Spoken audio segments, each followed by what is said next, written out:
충남 공익활동지원센터에 있고요. 심전호라고 합니다. 반갑습니다. 맨 얼굴 한번 보여드릴게요. 이렇게 생겼습니다.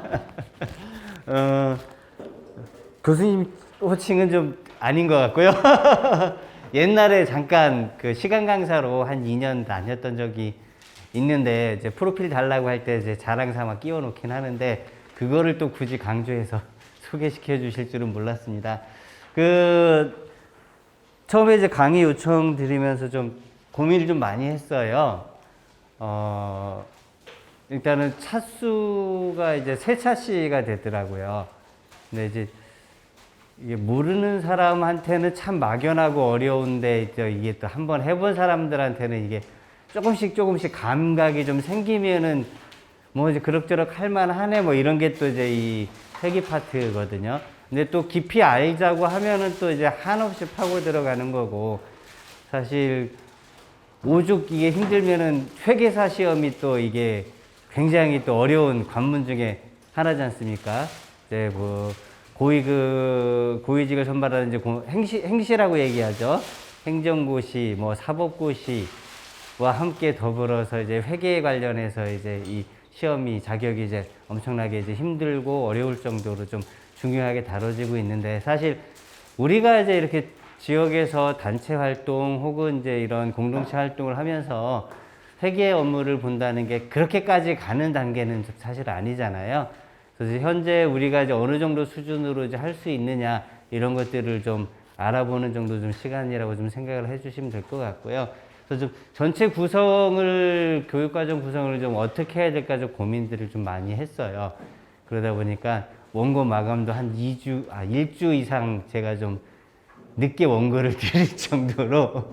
그래서 일단은 제가 기본 요지 회계 관련해서 이렇게 이제 좀 저희가 있는 이제 충남공익활동지원센터에서는 자체적으로 교육을 좀 진행을 하고 있어요. 저희가 진행하는 이제 그 공모 사업도 있고 이러다 보니까 이제 진행을 하게 되는데, 하다 보니까 이제 이러저러한 고민들이 많이 생겼어요.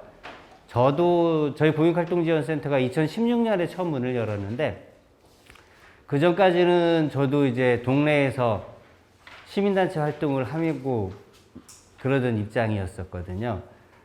저는 집이 서산입니다. 충남 서산이고, 이제 저희 사무실은 홍성에 있어서 출퇴근을 하고 있는데, 서산에서 이제 소위 말하는 90년대, 뭐 2000년대 초반, 뭐 2010년대까지 해서 이제 시민운동, 뭐 시민사회 운동, 뭐 이런 것들을 이제 좀 많이 하면서 동네에서 소위 말하는 그 싸움닭 노릇들도 좀 하고, 뭐 소위 말하는 이제 머리띠도 좀 둘러보기도 하고, 뭐 이러면서 사실 동네에서 있다 보면은 굉장히 많은 현안들이 많잖아요. 뭐 시정이라든가 의정에 관여하는 일들도 있고, 지역 개발 문제라든가 환경 문제들이 항상 생기고, 또 이제 노동 문제들도 항상 생기고, 뭐 이러다 보니까 또 연대하고, 또 이럴 때 싸울 땐 또 싸우지만 또 이제 행정하고 같이 협력하면서 또 일을 해야 될 때는 또 이제 같이 또 협력해서 일을 하죠. 그러다 보면 이제 저도 보조금을 써보고 뭐 이랬던 경험들이 있었어요. 하다 보니까 아니 왜 이런 것까지 요구해야 돼? 이런 것들이 굉장히 많고,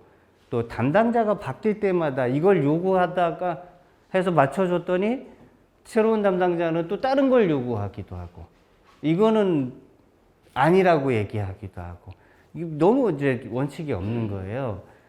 근데 제가 보기에는 물론 이제 행정에서 행정 나름의 이제 원칙들이 좀 쭉 있어 왔겠죠. 그런 것들을 고민하면서 이제 뭔가 좀 안내할 만한 자료들이 좀 있으면 좋겠다, 정리할 수 있으면 좋겠다 하던 고민에 이제 요 책을 이제 좀 정리해서 내게 됐어요. 근데 제가 직접 썼다기보다는 뭐 이제 자료들을 막 수집하고 정리해보고, 그러고서 조금 더 좀 이해할 수 있는 말로 주석을 조금 더 좀 달아보고 정리해보고 뭐 이런 정도 수준이에요. 근데 나름 장사가 좀 됐어요, 이 책이. 인기를 좀 얻어가지고, 물론 무료입니다. 비밀품입니다. 그래서 무료로 나눠드리고 이러면서 이제 많은 곳에서 요청하시기도 하고, 저희도 이제 교육할 때마다 좀 나눠드리고 이러고 있어요. 그래서 이제 축은 이제 크게 두 가지일 것 같아요. 하나는 이제 당면에서 단체에서 좀 회계에 대한 부담감이나 이제 당면한 걸로는 보면은 보조금이라든가 지원 사업을 쓰는 입장에서 이걸 정산을 하고 또 세금 받아 쓰는 거다 보니까 이제 그 세금에 대한 무게감도 있고 하다 보니까 이거를 좀 잘 쓰고 잘 정리하고 이것 때문에 스트레스 안 받았으면 좋겠고, 속된 말로 빵꾸 맞는다 그러죠. 서류 갖다 줬더니 못 봐줬다, 뭐 잘못됐다, 뭐 이런 걸로 인해서 왔다 갔다 해야 되는 번거로운 수고들을 덜고 싶고, 이제 요게 좀 현실적인 것 같아요. 네. 보다 더 근본적으로 보면은 사실은 이 단체 혹은 공동체 자체에도 어쨌든 재원이 있는 거잖아요. 그 금액이 크든 작든 회비로 운영을 하든 누군가의 기부로 운영을 하든 이 단체 자체에 대해서 회계 정리하는 이런 기본적인 룰들을 얼마나 갖추고 있느냐, 이게 사실은 그 단체의 건전성 그리고 건강성, 지속 가능성들을 좀 담보해주는 첫 번째가 아닐까 싶어요. 그런데 현실은 또 녹록하지 않죠. 그거를 유지를 하려면 그 일에 전담할 수 있는 누군가가 있지 않으면 사실은 쉽지 않죠. 대부분 여기 오신 분들도 보면은 전업으로 그 단체에 속해서 전업으로 안정적으로 그 급여를 받으면서 활동을 하시는 분들이 얼마나 있을까? 많지는 않으실 것 같아요. 정말 극소수일 것 같아요. 그리고 그렇게 안정적으로 보수를 받으면서 활동하시는 분들조차도 과연 그러면 그 금액이 충분하냐?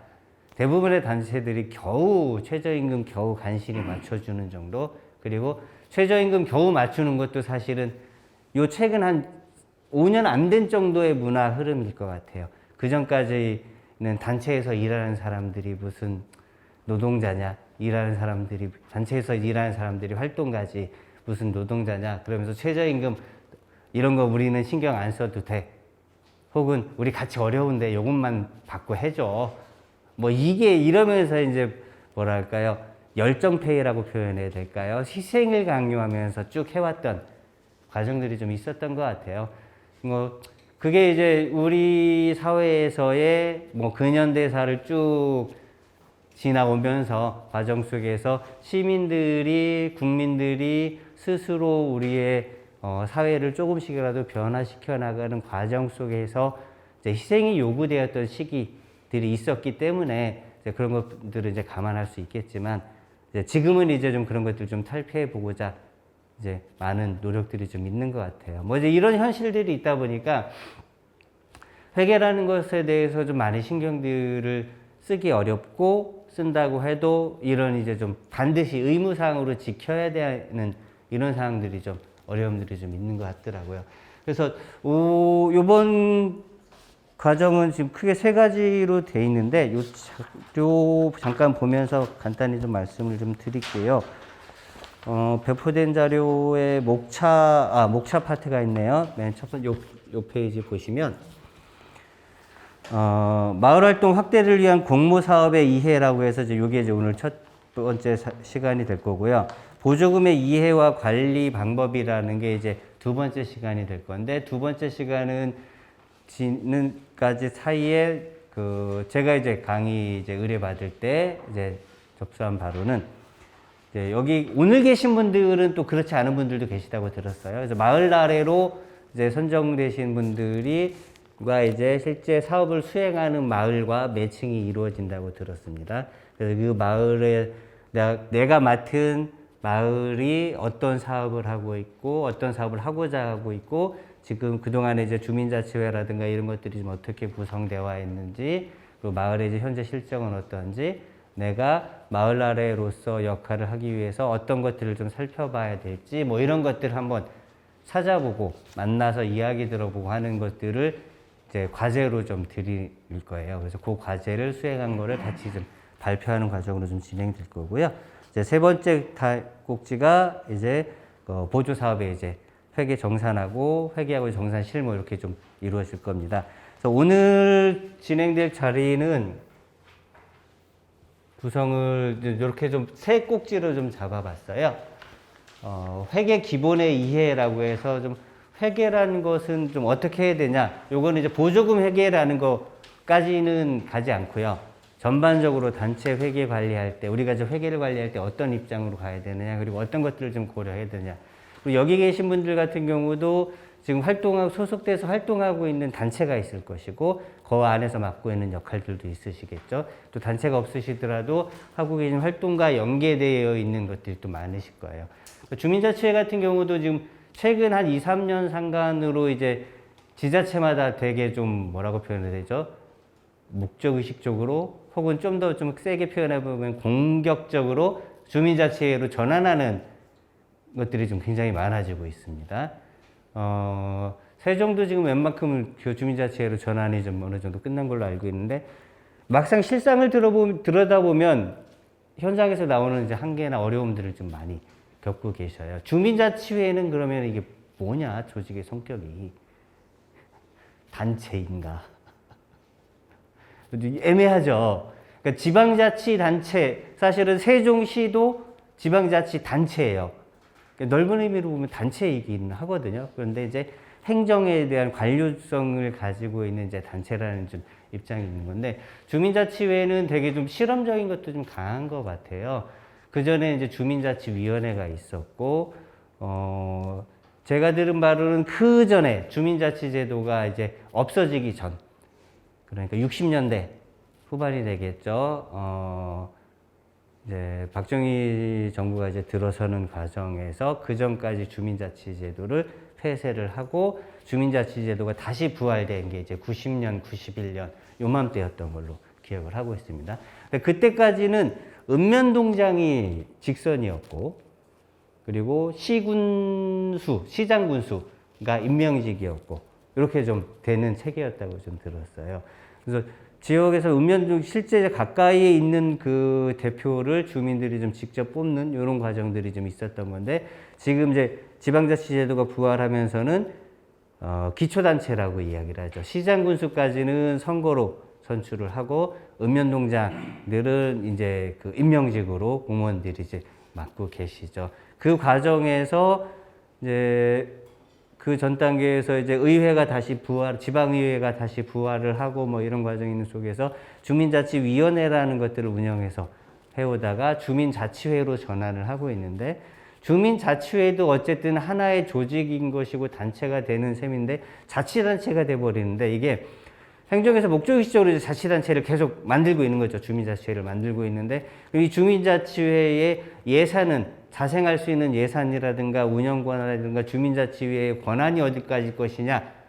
어떻게 보면 사실 주민자치회 이름으로 주민총회라는 것들을 계속 행사를 진행을 하고 있잖아요. 주민총회는 제가 경험상으로 보면 어떤 단체에서도 회원총회면은 최고 의사결정 기구인 거잖아요. 굉장히 무게감이 큰 거잖아요.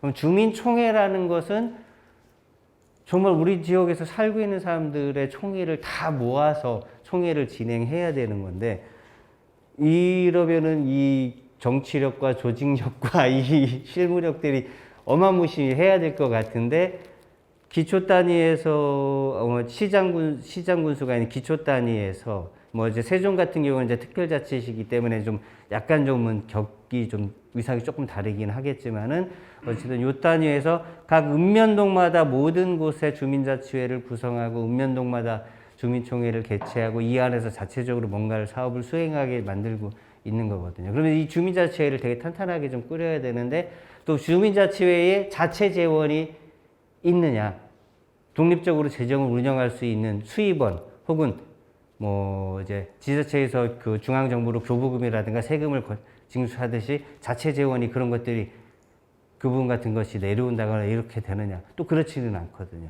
주민자치회마다 또 사업을 신청을 해서 따와서 그거를 해야 되고 국비 매칭이면 이 나라 도움도 만져야 되고 국비 매칭이 아니면 그나마 다행이라고 이 나라 도움은 건들지 않지만 어쨌든 회계 업무는 계속 해야 되고 이제 그 중간에 좀 끼어 있는 현재 지역인 것 같아요. 그래서 어떤 지역 같은 경우는 이 자생력을 담보하기 위해서 주민자치회 차원에서 사회적 협동조합을 법인을 하나 따로 설립해서 주민자치회에서 이런 사업이라든가 이런 것들을 받아오면은 실제 계약과 수행은 이 법인에서 진행하고 법인에서 생긴 수익과 이런 것은 법인 운영과 주민자치회 운영을 위해서 투여해서 한번 진행을 해보자.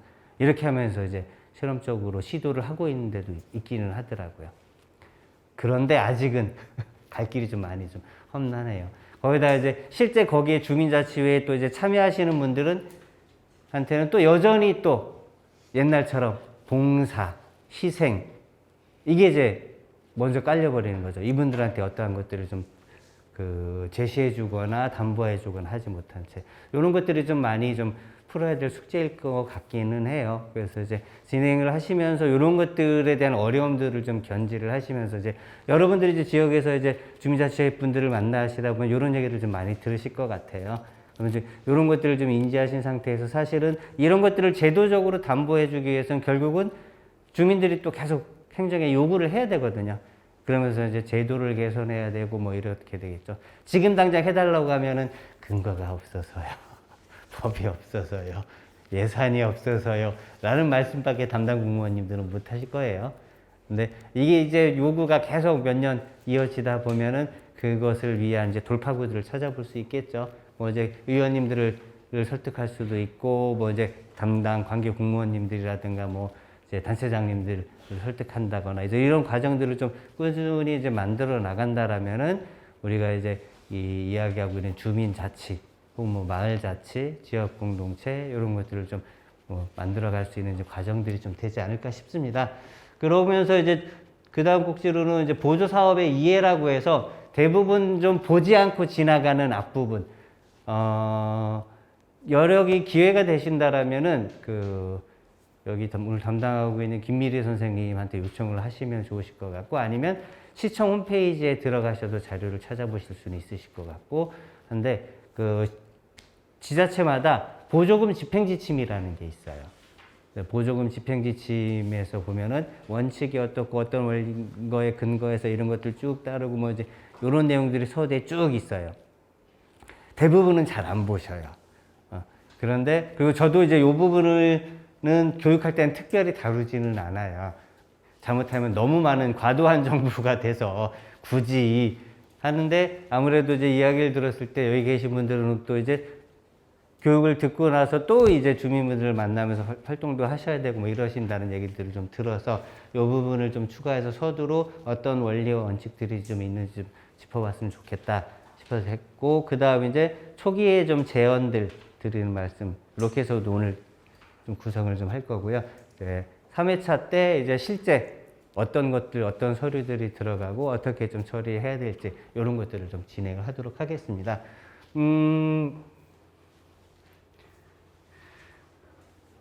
재정 관리인데 뭐 돈 관리죠. 언제나 돈은 들어오는 게 돈이 있어야 될 것이고, 그러니까 뭔가 하려면 돈을 써야 되겠고, 돈을 쓰려면 어쨌든 수입이 있어야 되겠죠. 회비일 수도 있겠고, 누군가의 후원금이 될 수도 있고, 단체에서 어떤 조직 재정 사업이라든가 수익 사업을 해서 벌어들이는 수익금이 될 수도 있겠죠. 그리고 행정이라든가 혹은 어떤 공공법인에서 진행하는 보조사업, 공모사업 이런 것들이 또 이제 재원일 수도 있겠죠. 그래서 회계란 것은 그냥 장부 생각하시면 돼요. 가장 기본적으로 이제 가계부 쓰는 게 이제 장부가 되겠죠. 그래서 돈이 어떻게 들어오고 나가고를 나름대로의 규칙을 가지고 정리하는 것, 요거 자체가 이제 회계의 가장 기초적인 의미라고 생각을 하시면 됩니다. 두 번째는 회계정보의 이용자라고 표현을 했는데요. 제가 우리 집에 살림을 맡아서 살고 있다라고 하면은 씀씀이가 어떤지 파악을 할 수 있겠죠. 또 조직의 담당자라면 지금 현재 돈에 들고 남이 어떠면서 이후에 어떤 상황이 도래할지 예측할 수도 있겠죠. 돈이 좀 넉넉하네? 그럼 뭔가 새로운 사업을 할 수 있을까? 사람을 좀 더 쓸 수 있을까? 돈이 부족하네? 그러면 하고자 한 이거를 폐기해야 될까? 혹은 이 사업을 하기 위해서, 돈을 마련하기 위해서 어떤 뭔가를 해야 될까? 누구한테 후원 요청을 해야 될까? 기금 사업을 해서 돈을 좀 벌어들이는 뭔가를 해야 될까? 이런 이제 계획들을 좀 세울 수가 있겠죠. 그래서 회계 정보의 이용자가 판단이나 의사 결정을 할 수 있도록 정보를 관리하고 제공하는 것. 이게 이제 가장 핵심적인 목적이라고 생각하시면 돼요. 즉 누구한테 보여주기 위해서 하는 게 아니라 내가 나의 정보를 기록하고 나중에라도 이걸 가지고 다시 활용을 할 수 있겠고 또 앞으로 예측할 수도 있고 이런 이제 다양한 목적으로 좀 활용할 수 있다라고 생각을 하시면 될 것 같아요. 그래서 회계의 기능으로 현재 재산 상태가 어떤지 파악할 수 있고 전에 어땠는지 그리고 앞으로 어떻게 해야 될 것인지 의사결정하는데 중요한 도구로 이제 활용된다는 거죠. 그래서 목적도 마찬가지가 될 것 같아요. 그래서 말씀드린 대로 의사결정에 필요한 정보를 제공하는 것 그리고 현재 단체 운영이 어떠한지 분석하고 평가하고 이후 또 하나는 이제 가장 큰 건 또 이제 요거 하나 있겠죠. 부정을 방지한다. 돈을 썼으면 썼다는 기록이 있을 것이고 왜 무슨 이유로 어디에 누구한테 썼는지가 기록되는 것이 이제 기본이겠죠. 근데 우리가 소위 말하는 뭐 가계부 작성할 때는 몇 월 며칠 얼마 아이들이랑 가족 놀이 갔어 뭐 이런 식으로 비용을 쭉 쓸 수는 있겠죠. 하지만 가계부 쓸 때는 거기다가 우리 집안사의 부정이면 저희 만화님 몰래 뭔가를 쓸 수는 있겠네요. 하지만 거기에다까지 영수증이며 누구한테 명당하게 집행했는지 왜 뭐 이렇게 하진 않죠. 하지만 단체다 보니까 공적이다 보니까 재원이 나 개인의 돈이라면 내 개인 사업자라면 어쨌든 나 편한 대로 쓸 수도 있겠지만 회원들이 낸 회비이기도 하고 세금도 있을 것이고 다양한 돈들이 있기 때문에 어떻게 투명하게 썼는지도 자신 있게 공개할 수 있어줘야 되겠죠. 그래서 가장 기본은 그런 것 같아요. 그래서 회계 정리할 때 기본은 언제 얼마를 누구한테 어떻게 썼는데 어떤 목적으로 썼다라는 것들을 서류로 알아볼 수 있게 정리하는 거다. 이런 행위다라고 생각을 해주시면 좋으실 것 같습니다. 몇 가지 기본적인 용어들을 좀 정리를 해봤는데요. 부기라는 것은 그냥 기록하는 행위 자체를 부기라고 이야기를 합니다. 그래서 이제 돈이 왔다 갔다 하는 거, 어떤 재산들이 왔다 갔다 한다라는 것을 기록하는 행위 자체를 이제 부기라고 하는데 기록하는 형태에 따라서 단식 부기가 있고 복식 부기가 있습니다. 단식 부기는 돈의 흐름만 왔다가 돈의 흐름만 정리한다고 생각을 하시면 돼요. 예를 들면은 밥을 먹었어요. 그럼 돈이 나갔죠. 그러면 이제 잔고가 줄겠죠. A라는 분이 저희 단체에 10만 원을 후원해 주셨어요. 수입이 10만 원 있겠죠. 급여가 사무실 임대료가 나갔어요. 50만 원 나갔습니다. 지출. 이런 기록들 쭉 정리하면 되게 간편하고 누구든 쉽게 요 구조만 파악하면 들어오고 나간 거 더하고 빼고만 할 수 있으면은 누구든지 쉽게 작성을 할 수 있죠. 근데 단점이 하나 생기는 게 부채나 자산이라든가 이런 것들까지 하나의 표기하기가 이제 힘들어지는 거죠. 네. 사무실 임대를 했는데 사무실 보증금으로 5천만 원을 냈습니다. 그럼 제 통장에서 5천만 원이 저희 단체 통장에서 5천만 원이 나가겠죠. 그건 없어요. 그죠? 단식부기상에서는 이게 이제 없는 돈이에요. 하지만 이거는 언제든 다시 가져올 수 있는 돈인 거죠. 빠져나갈 때, 사무실 나갈 때. 그럼 이거를 어떻게 이제 기록할 거냐? 어떻게 보관할 거냐? 단식부기상에서는 그냥 없는 돈이니까요. 모든 사람이 다 까먹고 있으면 이 돈은 사라질 수도 있습니다. 사무실 이사 간다거나 아니면 단체가 흐지부지 됐을 때. 또 집기를 사왔어요. 책상을 사왔어요. 컴퓨터를 사왔어요. 이것도 어쨌든 재산에 잡힐 수 있겠죠. 돈은 빠져나갔지만은 현물이 존재하고 있고 요거를 대한 재산 가치가 존재하겠죠. 요거를 어떻게 관리할 거냐. 이런 이제 여러 가지 문제들이 생기는 거죠. 그러다 보니까 뭐 이제 단식부기 하는 데 같은 경우는 이제 이런 예치금이라든가 또 뭐 단체들이 또 이제 어려움, 재정난에 겪다 보면은 그 상금비 혹은 뭐 임금을 제때 못 주는 경우들도 비일비재했단 말이에요. 뭐 지금도 그런 것들이 있을 경우. 그럼 이번 달에 돈을 못 줬어요. 어쨌든 장부상에는 돈이 한 100만 원 남았어요. 근데 실제는 이분한테 인건비 줘야 될 게 한 250 있다고 하면 250만큼의 빚이 있는 거죠. 근데 장부만 보고 우리 단체 이번 달에 흑자네라고 생각하는 그 오류를 범할 수도 있겠죠. 이런 것들을 방지하기 위해서 단식부기를 쓰는 분들 같은 경우는 뭐 이제 그 채무 현황 혹은 뭐 이제 이런 보증금이나 이런 것처럼 예금, 자산 현황, 혹은 이제 장부가 아니죠. 그 재물, 재산 현황, 뭐 이런 것도 이제 따로 이제 기록들을 좀 하시게 될 거예요. 이제 그런 이제 한계들을 좀 보완하기도 하고, 세계적인 표준, 뭐 기업들에서 좀 많이 쓰는데 이제 복식부기들을 많이 이용을 하죠. 뭐 이제 차변과 대변으로 이제 구성돼서 돈에 들어오고 나가는 것뿐만 아니라 부채라든가 자산에 대한 현황들, 뭐 재물에 대한 현황들까지 다 같이 이제 기록할 수 있도록 하기 위해서 복식부기를 하는데, 저는 복식부기에 대해서 다루지는 않을 거예요. 일단 저도 몰라요. 그냥 주소들은 풍월이 조금 있는 정도. 그리고 제가 이제 그 공익활동지원센터에서 일하다 보니 이제 법인들을 상대로 상담해주고 뭐 이런 케이스들도 있다 보니까 어쩔 수 없이 필요에 의해서 조금씩 이제 배워나가는 중이기는 하거든요.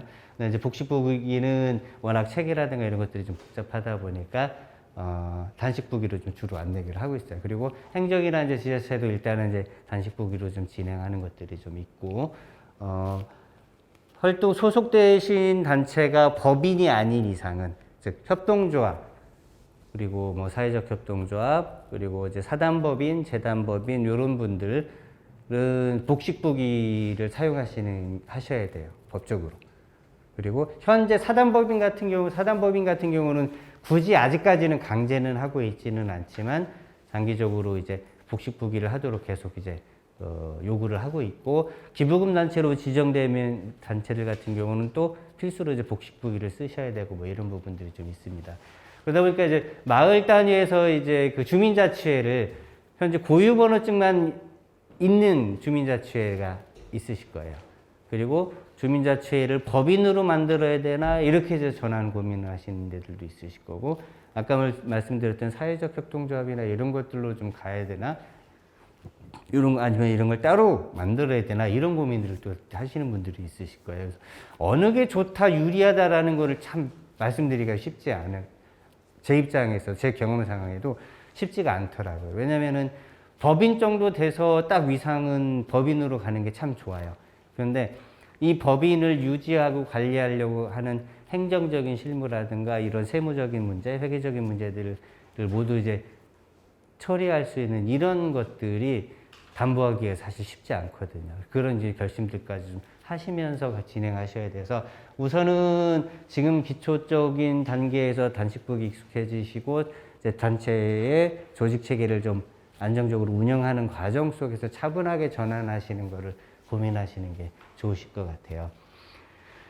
회계는 아까 말씀드렸고, 개정 과목이라는 말이 있죠. 개정 과목도 뒤에 좀 잠깐 이제 말씀을 좀 드리긴 할 텐데,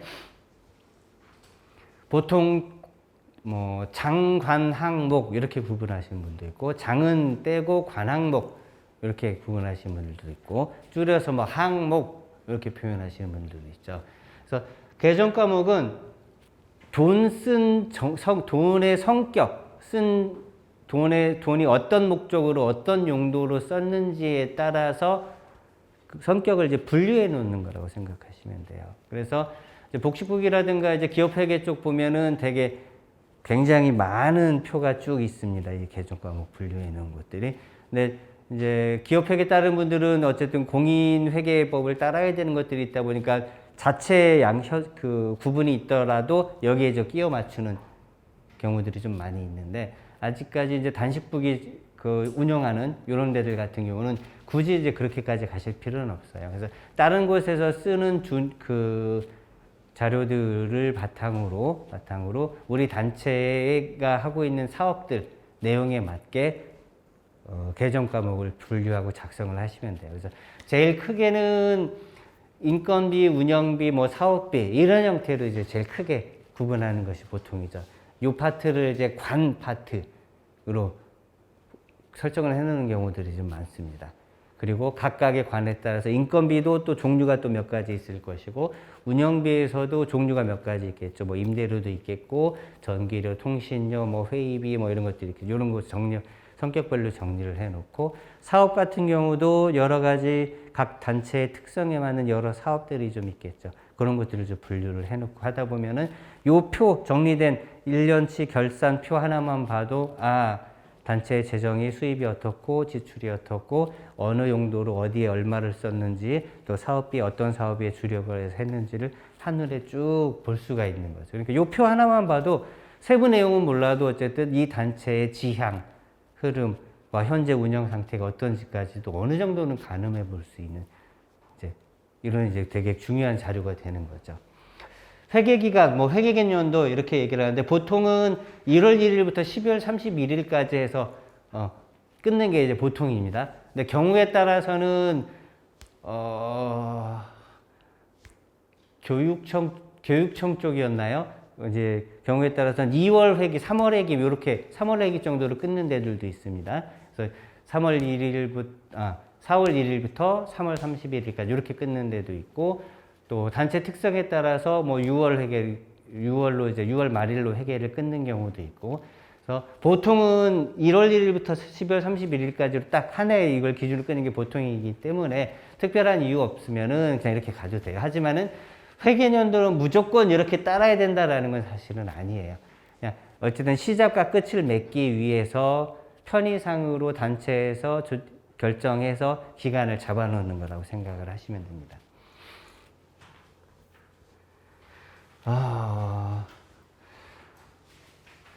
전표라는 말은 저도 아직은 익숙하지 않아요.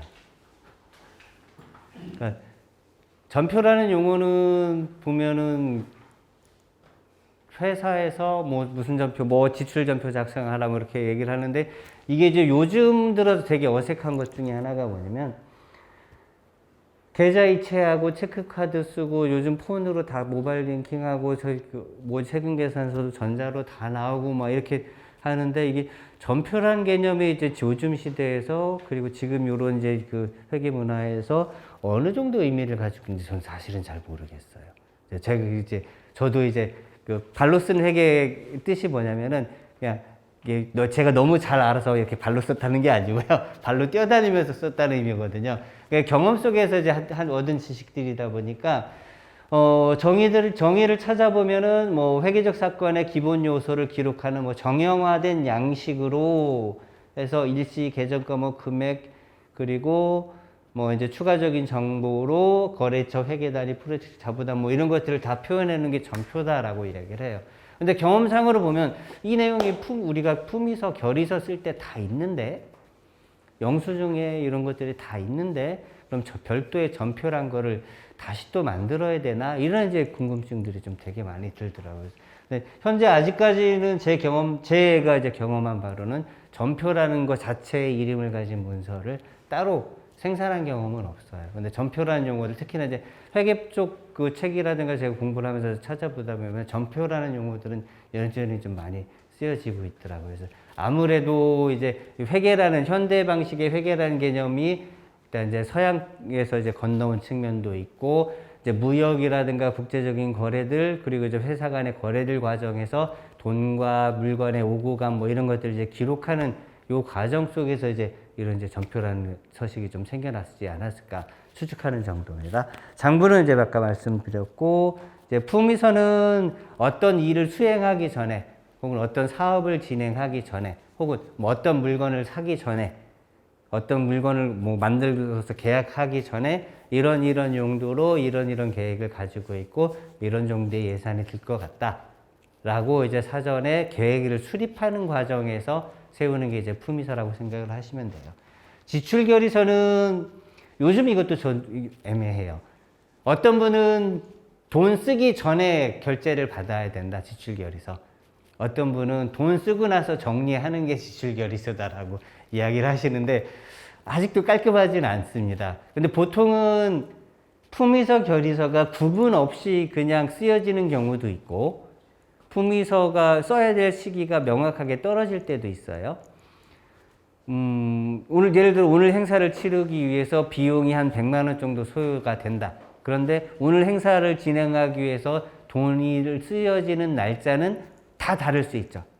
오늘 당장 돈이 들어갈 수도 있고 어제 미리 썼을 수도 있고 끝나고 나서 나중에 결제할 수도 있고 이런 것들이 있죠. 그러니까 이런 총 계획을 수립해서 품위서라는 걸 쓸 수 있을 것 같아요.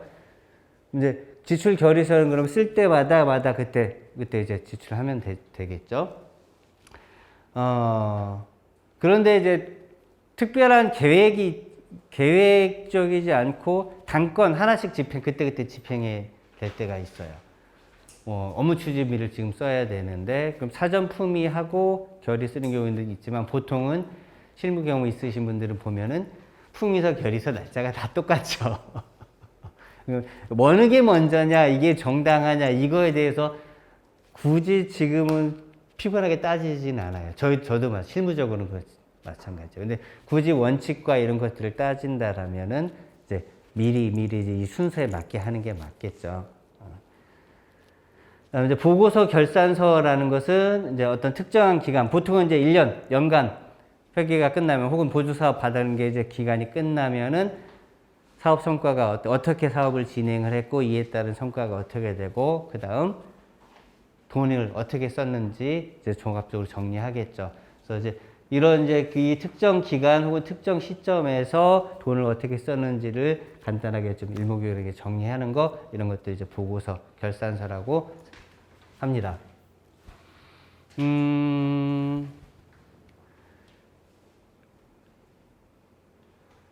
회계는 그런 것 같아요. 돈 잘 썼냐? 그리고 잘 살고 있냐? 앞으로 비전이 어떻게 보이느냐? 그래서 돈을 단체의 설립 목적과 지향에 맞게 사용했는지, 그리고 잘 썼는지, 누가 보더라도, 회원이 누가 보더라도, 혹은 보조사업 받았거든요. 보조사업 썼으면은 시민이면, 국민이면 누구나 이 보조사업이 잘 썼는지 나 보고 싶어. 증빙 자료 줘. 라고 요구를 한다라면은 줄 수 있어줘야 되는 거죠. 물론 실무자 입장에서 귀찮을 수 있겠지만, 우리 볼 게 뭐 있다고 우리를 자꾸 건드려. 사실 우리를 건드릴 사람, 그런 걸 가지고 막 이렇게 건드릴 분들은 있지는 않겠죠. 하지만 어쨌든 누구나 요구할 수 있고 누구나 볼 수 있는 권리들이 있다라면 보여줄 수 있어줘야 되겠죠. 그래서 누구나 인정할 수 있게 잘 썼고 이를 증빙할 수 있게 자료를 준비를 했느냐, 그리고 투명하게 공개할 수 있는가, 이런 것들이 이제 좀 중요성으로 좀 보시면 좋으실 것 같습니다. 단체에서 시작할 때는 사실 원칙 세우는 게 가장 중요합니다. 네, 비법인은 규정이 없어요. 그전에는 제가 여기 없었거든요. 규정은 없다, 원칙을 정할 뿐 이거였는데, 없진 않거든요. 이제 공익법인이나 이제 기부금 받는 법인들 같은 경우는 공익법인 회계기준 뭐 이런 걸 따라야 되고, 영리기업들, 영리법인들 같은 경우도 어쨌든 회계규정을 따르게 되어 있기 때문에 규정이 없다라고 할 수는 없어요. 근데 이제 비법인 같은 경우는, 즉 여기서 말씀드린 비법인이라는 것은 법인이 아닌 거예요. 근데 법인이 아니면 우리가 이제 가장 많이 알고 있는 게, 어떤 분들은 고유번호증만 있는 단체들 생각하시면 좋은데, 어떤 분들은 요거를 임의단체라고 부르기도 하고, 어떤 분들은 이제 비법인 단체 뭐 이렇게 부르기도 하셔요. 이제 세법상 용어는 법인으로 보는 단체라고 불리고 있어요. 법인은 아닌데 법인으로 봐줄게, 이런 의미라고 생각을 하시면 좋을 것 같습니다. 시작은 이럴 것 같아요. 사람은 누구나 법적인 권리와 의무들, 그리고 법적인 지위를 가지고 태어납니다. 태어나는 순간. 물론 이제 호적 신고는 해야 되겠죠. 그런데 조직은 어떻게 할 거냐? 자, 삼성의 법적 실체는 무엇인가? 건물인가요? 혹은 이재용 회장이 삼성의 법적 실체인가요? 아니죠. 물론 실권을 가지고는 있긴 하겠지만은, 되게 이게 사람이 아닌 것에 어떤 법적 지위와 뭔가를 부여한다는 건 되게 추상적인 개념이 되는 거예요. 그러면서 이제 법적인 인격을 부여했다라고 해서 법인이라고 생각을 하시면 될 것 같습니다. 그래서 이제 대표적인 게 이제 영리법인들, 주식회사, 뭐 합자회사, 한명회사, 뭐 우리가 이제 일반적으로 알고 있는 회사들, 기업들을 생각하시면 될 것 같아요. 거기에서 파생되면서 영리행위를 하지는 않지만 공공의 이익을 위해서 뭔가 활동을 하는 것들, 그리고 공공의 이익은 아니지만 어쨌든 적이지는 않은 것, 이런 것들이 이제 민법상 비영리 법인, 비영리 사단법인, 재단법인, 이런 이제 구조가 좀 만들어지는 거죠. 그 외에 이제 비영리 쪽에서 뭐 사회복지법인, 뭐 학교법인, 뭐 장학법인, 이런 것들이 좀 굉장히 많죠. 이런 상태에서 법인이라는 걸 것들을 두고 있는데 법인으로 가기엔 또 부담스러운 것들이 또 있어요. 가장 큰 게 어떤 분들은 법인으로 보는 단체라는 게 생겨나긴 첫 번째 이유는 종중이다라고 이야기를 하기도 하거든요. 종친회, 문중. 문중에서 가지고 있는 땅들이 있어요. 문중 재산들이 있죠. 장손한테 물려주는데 이게 장손은 법적으로 그러면 이제 장손의 개인 재산이 돼버리는 거죠. 행정적으로는. 근데 장손 재산이 아닌데 이게 내게 아닌데 그죠? 자기 마음대로 할 수가 없죠. 내 마음대로 했다가는 이제 문중에서 쫓겨나겠죠. 이런 이제 문제들이 생겨버려요. 그러니까 이 땅을 그럼 누군가의 이제 소유로 가져야 되는데 이 존재를 그럼 뭘로 할 거냐 실체를. 근데 법인으로 하자니 격이 너무 높고 관리하기가 힘든 거라. 그러다 보니까 이제 법인으로 보는 단체, 법인은 아닌데 법인으로 봐줄게 라는 의미로 이제 법인으로 보는 단체를 이제 설정을 하면서 그 안에서 이제 재산 관계라든가 이런 것들도 다 놓을 수 있게 이제 안배를 했다. 이런 이제 이야기를 하시는 분들도 있으시더라고요. 그래서 법인이 아닌 곳에서는 사실 단체 정도 수준이다 보니까 이걸 어떤 법을 따라야 돼서 이렇게 해야 된다라는 게 사실은 없어요. 그냥 보편적으로 야 그러면 안 되지, 야 이런 건 이렇게 해야지라는 정도 이제 이야기와 지식들이 있을 뿐인 거죠. 근데 그런 이야기와 지식들도 사실은 다 각각의 개개인들의 경험과 일하던 업무 과정 속에서 느꼈던, 겪었던 것들이 다 종합돼서 이야기되는 거란 말이죠. 그러니까 뭐가 원칙인지 모르는 거예요. 영수증 반드시 붙여야 된다. 뭐 공무원들 같은 경우 이제 공무원의 그 분들의 이 회계 기준이라든가 실무 규칙들이 있겠죠. 그 규칙상에서 맞아요. 우리 단체에서는 영수증이 있다 없다라고 해가지고 이거를 그러면 없으면은 이거는 강력한 범죄가 될 것이고 오류가 될 것이냐 이렇게 판단할 것이냐 좀 애매해져 버리죠. 보편성에서는 부족할지 몰라도. 그래서 단체 자체에서 이제 어떻게 원칙을 정하느냐에 따라서 요 원칙을 꾸준하게 지켜가면서 관리를 하는 것, 요게 좀 첫 번째일 것 같습니다. 그리고 이제 개정 과목을 좀 잘 설정하는 거, 장부 작성 방식을 어떻게 할 것이냐. 제가 추천하는 것은 단식 부기를 좀 활용하되 현금 출납의 한계를 좀 최대한 보완하는 걸 찾는 게 좋겠다. 그래서 아까 말씀드렸던 이제 그 채무 현황이라든가 또 그 예치금 현황이라든가 또 미지급금 현황이라든가 재산 현황 이런 것들을 좀 같이 종합적으로 관리하는 것들이 현실에 좀 맞겠다 싶고요. 그다음 결제 방식. 옛날에 제가 지역에서 단체에서 할 때는 품위서 결에서 이런 것 하나도 몰랐어요. 그냥 엑셀에다가 몇 월 며칠 뭐 쓰고 영수증대로 따로 이렇게 해서 쭉 모아놓고 이게 끝이었거든요. 결제 행위라는 걸 왜 해야 되느냐, 무엇을 필요해야 되냐 그런 것도 하나도 몰랐어요. 근데 하면서 하다 보니까 어쨌든 조직이니까 돈 쓰는 사람, 실제 돈 지출하는 사람이 있는 것이고 하다못해 계좌 이체하고 카드 긁는 사람이 있는 것이고 그럼 이 사람이 왜 어떤 목적을 했는지를 사전에 승인을 하든 사후에 확인을 하든 그 위에서 대표가 됐든 아니면 국장이 됐든 이런 사람들이 책임을 지면서 같이 승인하는 과정들이 있어야 되는구나라는 거를 이제 나중에서 이제 알게 됐죠. 그래서 지출에 대한 어쨌든 신뢰성, 투명성을 확보를 해야 되는데 결제 라인을 어떻게 갖출 거냐? 실무자 대표, 실무자 국장 대표, 이런 식으로 이제 각자 조직에 이제 체계들이 있겠죠. 요 체계들을 어떻게 이제 갖출 것이냐, 이런 것들을 이제 사전에 정리하는 것들. 그러니까 요 단체 운영할 때 이런 것들이 좀 큰 것 같아요. 초기에 어쨌든 핵심이 되는 운영위원일 수도 있고요, 이사진일 수도 있고요. 요 부분들 선에서 요런 건 요렇게 수준에서 우리가 규칙을 정해서 진행을 하자라는 것을 이제 합의를 하면서 가져가야만 나중에 뭔가 부족한 게 있으면 다시 보완을 하면 되는 거죠.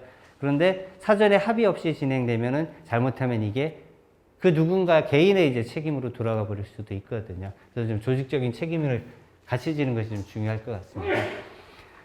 그 다음 이제 수입지출 결산서는 월 단위, 보통 매월 운영위원회라든가 매월 회의를 진행하는 데들 같은 경우는 지난달 수입이 어떻게 됐고 지출이 어떻게 됐습니다. 그래서 현재 잔액은 어떻습니다. 월 단위로 보고하는 케이스들이 있고요. 또 1년에 한 번씩 보통 총회들을 진행을 하다 보니까 1년 동안의 총 수입과 총 지출이 어떻게 되는지를 보고하겠죠. 이런 이제 것들 수입 지출 결산서, 자산 부채 현황 정리하는 거, 이제 보조 사업들을 지원 사업들 이제 받으실 거잖아요. 그럼 보조 사업 지원 사업도 좀 따로 관리하시는 게 좋겠죠. 보조 사업 지원 사업 받은 거를 우리 재정으로 넣었을 때 포함해서 같이 보고하는 게 유리할까? 혹은 따로 쪼개서 보고하는 게 유리할까? 이것도 유불리에 따라서 원칙을 정리하시면 좋으실 것 같아요. 그 다음 예수금 계좌 활용하라고 했는데 요거는 이제 상근자 직원이 있다라면 이제 근로소득 원천징수가 매번 있어야 될 거고요. 이제 상근자가 없더라도 지원 사업을 하든 행사 자체 진행을 하다 보면 기타 소득 원천징수하는 상황들이 있어 버려요. 근데 요게 기타 소득 원천징수가 급여 지급하듯이 매달 정해진 날짜에 딱딱 진행이 되는 게 아니잖아요. 한 달에 두세 건, 여러 건 있을 수 있고, 그때그때 신고하고 납부하고 바로바로 처리되면 좋겠는데, 이게 또 이게 콤텍스 체계상, 국세청 체계상, 이게 그때그때가 안 돼요. 다음 달 10일까지 마무리하게 된 이유가 그런 것 같아요. 그래서 그 달에 있었던 걸 다 집행한 뒤에 한꺼번에 신고하라. 이렇게 되는데, 저희 이제 예수금 계좌 활용할 걸 추천하는 이유 중에 하나가 우리 자체 보조에 뭐 직원이라든가 이런 사람들이 세금 나갈 게 있고 A라는 보조사업 하다면서 이제 세금 나갈 게 있을 것이고 보조사업 하나만 하실 수도 있겠지만 하나 이상 하실 수도 있겠죠. B라는 사업에서 또 있을 수 있어요.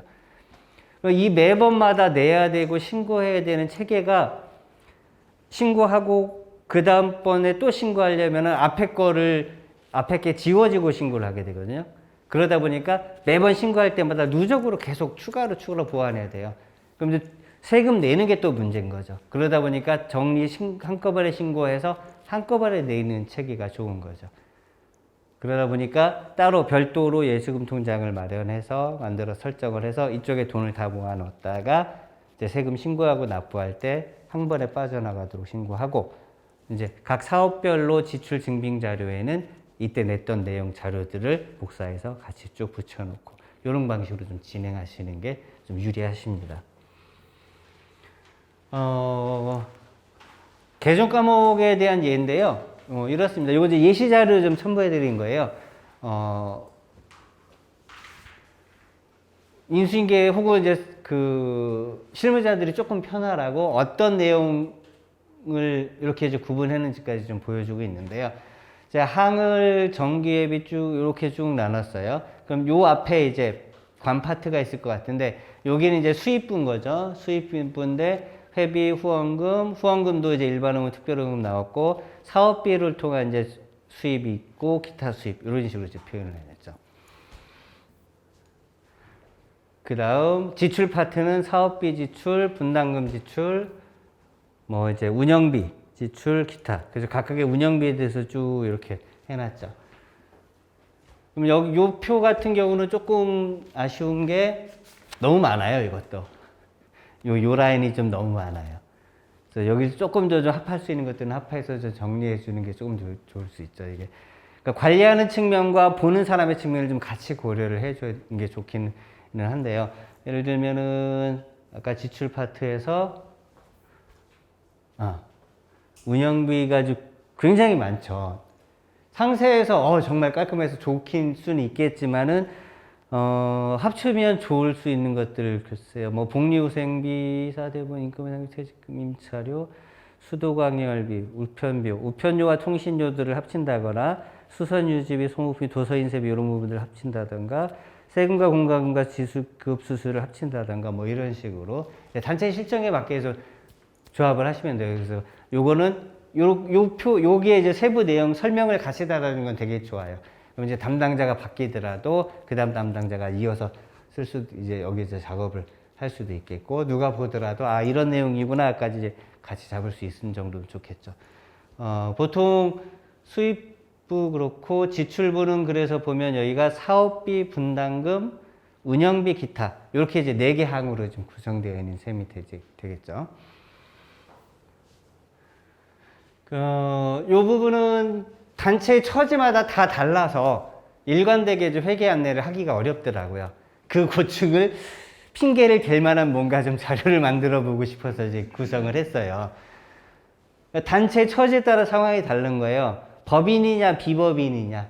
아까 말씀드린 대로 법인이면 복식부기로 무조건 간다라고 생각을 해야 되는데 법인 중에서도 이제 겨우 시작했고 회계적인 개념이라는 실무벌분들이 없으면 복식부기까지 가기 어려운 경우도 많아요.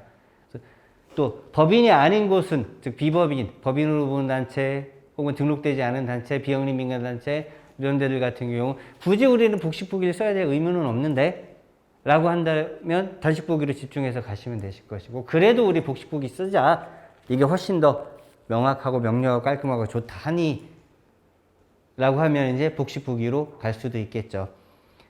그리고 법인 같은 경우에 이제 법인 공시라는 또 의무사항들이 또 있어요. 이런 업무들을 어떻게 또 볼 것이냐 이런 것들.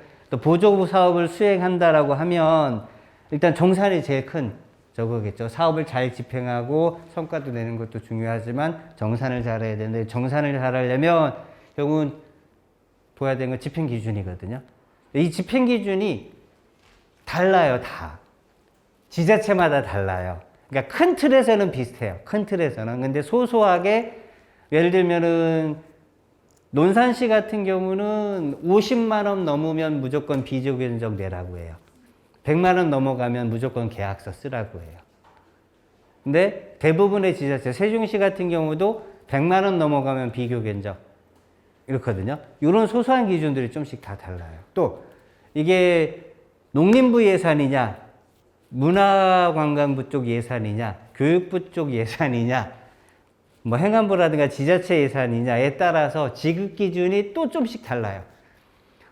문화 파트 쪽이나 교육부 쪽 파트 예산 같은 경우는 식비가 15,000원, 20,000원까지 가능해요. 1인당 식비가. 근데 여러분 경험상 8,000원 넘어가 본 적이 없죠.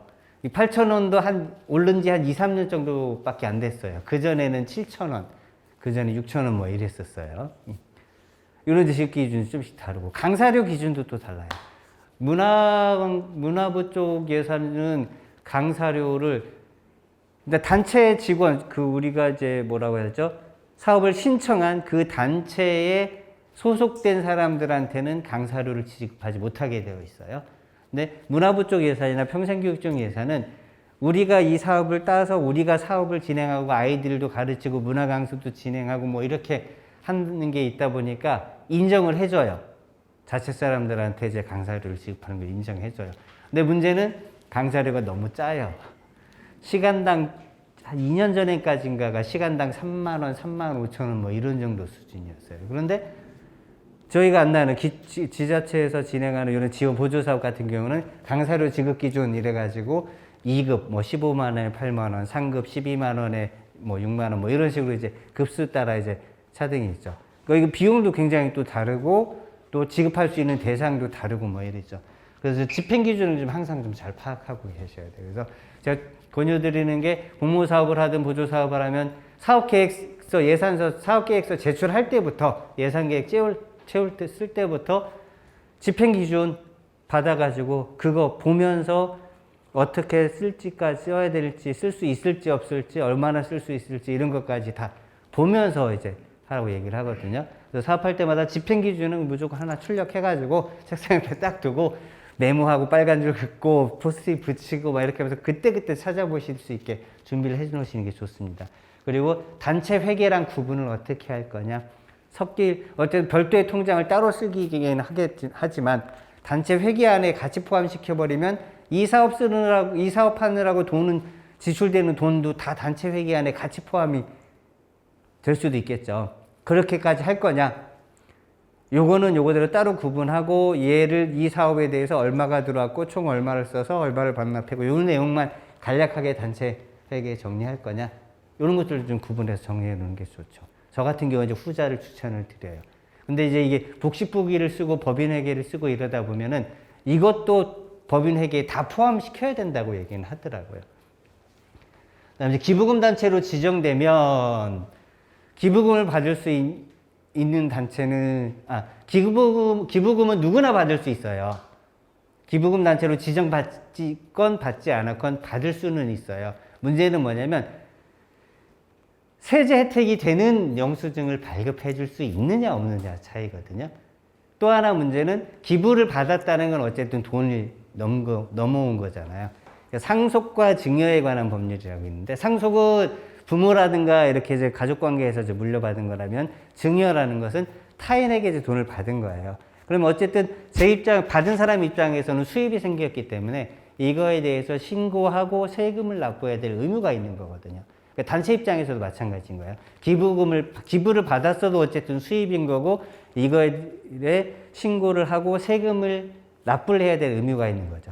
그런데 기부금 단체로 지정을 받으면 세금 납부하는 걸 면제해 줄게 라는 게 돼버리는 거예요. 그러니까 여기서 실제 돈을 받은 게 없지만은 돈을 받은 셈이 되는 혜택을 이제 보게 되는 거죠. 기부금을 받았다고 신고하고 사용 내역 다 보고하지만 그것을 굳이 수입으로 안 보고 세금을 물리지는 않을게라는 거예요. 이런 이제 여러 가지 이제 혜택들이 있다 보니까 의무를 이행해야 되는 게 이제 쭉 딸려옵니다. 이제 기부금 단체, 이제 공익단체, 기부금 대상 민간 이렇게 이제 두 가지 종류 이제 가고 있는데요. 그다음 수익사업, 이 단체가 수익사업을 진행하고 한다라고 하면 부가가치세도 고려해야 되고, 법인세, 뭐 과세 대상이냐 비과세 대상이냐 이런 것들도 좀 고려하셔야 되고, 상근자가 있다, 고용관계 직원이 있다라고 하면 이분에 따른 4대 보험 취득 상실 신고, 소득세, 연말정산, 퇴직금 정리 뭐 이런 것들이 쭉 올 거예요. 자, 여기 있는 것들을 여러분들이 다 하시지 되는 건 아니겠죠. 하지만 이 중에서 최소한 2개 이상은 아마 나도 저런 것도 해야 되는데 저런 것도 해야 되는데 할 수도 있는데 걸리는 것들이 이제 생기실 거예요. 이제 그때 생길 때마다 이제 계속 찾고 공부하고 이러셔야 될 거예요. 이제 저의 경험이 일천하긴 하지만 제 경험상 이런 것들을 일목요연하게 한 번에 쭉 정리되어 있는 거는 없더라고요. 회계사님들 물어봐도 회계사님들도 기업 회계 하시는 분들이 대부분이에요. 공익법인 관련해서 회계하시는 분들이 많지 않아요, 전국적으로. 공익법인 회계 기준이 최근에 한 2018년에 공식으로 발표되긴 했지만 실제 적용되고 한 게 이제 작년부터거든요. 그러다 보니까 요쪽 파트에 대해서도 이거에 대해서 해설해주고 명확하게 안내를 해줄 수 있는 분들이 전국적으로 극히 드물더라고요. 대부분 이제 있어도 서울 쪽에 좀 몰려 계시고요. 또 그분들한테 이제 보조사업 회계 얘기하시면은 깝깝해요. 또 이분들이 바라보던 입장하고 보조사업 하던 요 행정에서 진행하는 정산 입장하고 또 좀씩은 또 달라요. 그래서 이런 것들이 좀 있기 때문에 어려움들이 좀 많은 게 현실입니다. 요거는 1년에 그래서 좀 업무들이 어떤지 이런 흐름 정도는 좀 알고 계시면 좋을 것 같아서 한 페이지 좀 정리를 해봤어요. 연간 회계 업무 일정. 아까 말씀드린 대로 어떤 단체, 내가 속한 단체가 어떤 상황에 처해 있느냐에 따라서 이게 다 다릅니다. 보편적으로 보통 내부 의결기구는 1년에 한 번 하는 총회 때 회계라든가 이런 것들을 좀 결산 보고하고 다음에 예산 계획들 수립해서 총회 상정해서 의결을 받겠죠. 이런 흐름이 있겠고, 월마다 운영위원회 이사회 진행하는 이런 이제 내부적인 흐름이 있겠고, 고용이 있다라면 근로소득이나 기타 소득 이런 것들은 매월 진행되는 게 있고, 또 입퇴사 시 때마다 진행되는 게 또 있겠죠. 4대 보험 취득 상실 신고, 뭐 퇴직금 정산신이라든가 이런 업무들이 있겠고, 1년에 한 번 잊을만 하면 또 와서 맨날 까먹는 연말정산 업무가 또 있겠고, 이런 것들 좀 흐름이 있겠고요. 수익사업을 하고 계시다, 단체가 고유번호증이 아니라 사업자 등록증으로 되어 있다라고 하면 부가세 신고라든가 법인세 신고, 또 세금계산서 발급 수치 이런 거 신고하는 업무들이 좀 있죠. 비영리법인 중에 공익법인이라면은 이제 공익법인 일정에 따르는 거, 기부금단체, 또 보조사업 수행하고 있다라면은 기차소득, 결과보고서, 뭐 정산보고서 이런 것들 제출해야 되는, 또 각각의 이제 보조사업마다 마감 시기가 좀씩은 다르죠. 이런 것들을 좀 고려하시면서 연간 회계 업무를 좀 구상하시는 게 좀 좋으십니다. 두 번째 꼭지는 아까 말씀드렸던 이제 보조사업 이해라는 부분인데, 이제 세종시 지방보조금 운영 기준을 좀 요청을 해서 쭉 봤어요. 전체 자료는 한 80, 뭐 첨부 자료까지 해서 한 120쪽 정도 될 것 같은데, 그 중에 한 3분의 1, 뒷부분 3분의 1은 관련한 법령이라든가 기준들 이제 첨부해 놓은 거라서 실질적으로 볼 부분은 이제 그 앞부분인데, 보통은 그 중간에 보조금 집행 기준 뭐 이렇게 해서 인건비 어떻게 쓰고 강사를 어떻게 쓰고 이렇게 나온 그 한 10페이지 안 되는 정도 분량이 사실 실무에서 가장 필요한 부분은 그 부분이에요. 근데 그 앞부분은 대부분 안 보시는 게 있고, 또 이제 보면은 공무원들이 직접 보이는 공무원들용 자료이다 보니까 보조금 집행의 절차라든가 보조사 공모하는 절차라든가 서식이라든가 이런 것들이 좀 안내가 되어 있기 때문에 보조 사업을 수행하는 입장, 이제 일반인 주민들, 일반인들이 보기에는 거기까지는 굳이 안 봐도 상관은 좀 없는 내용이기는 해요. 하지만은 전체적인 구조적 흐름들을 좀 같이 이해하고 또 사실 행정의 구조도 좀 이해를 해야 대응하고 거기에 같이 발맞추고 하기가 쉽거든요. 좀 그런 측면에서 좀 욕국지를 좀 넣었습니다.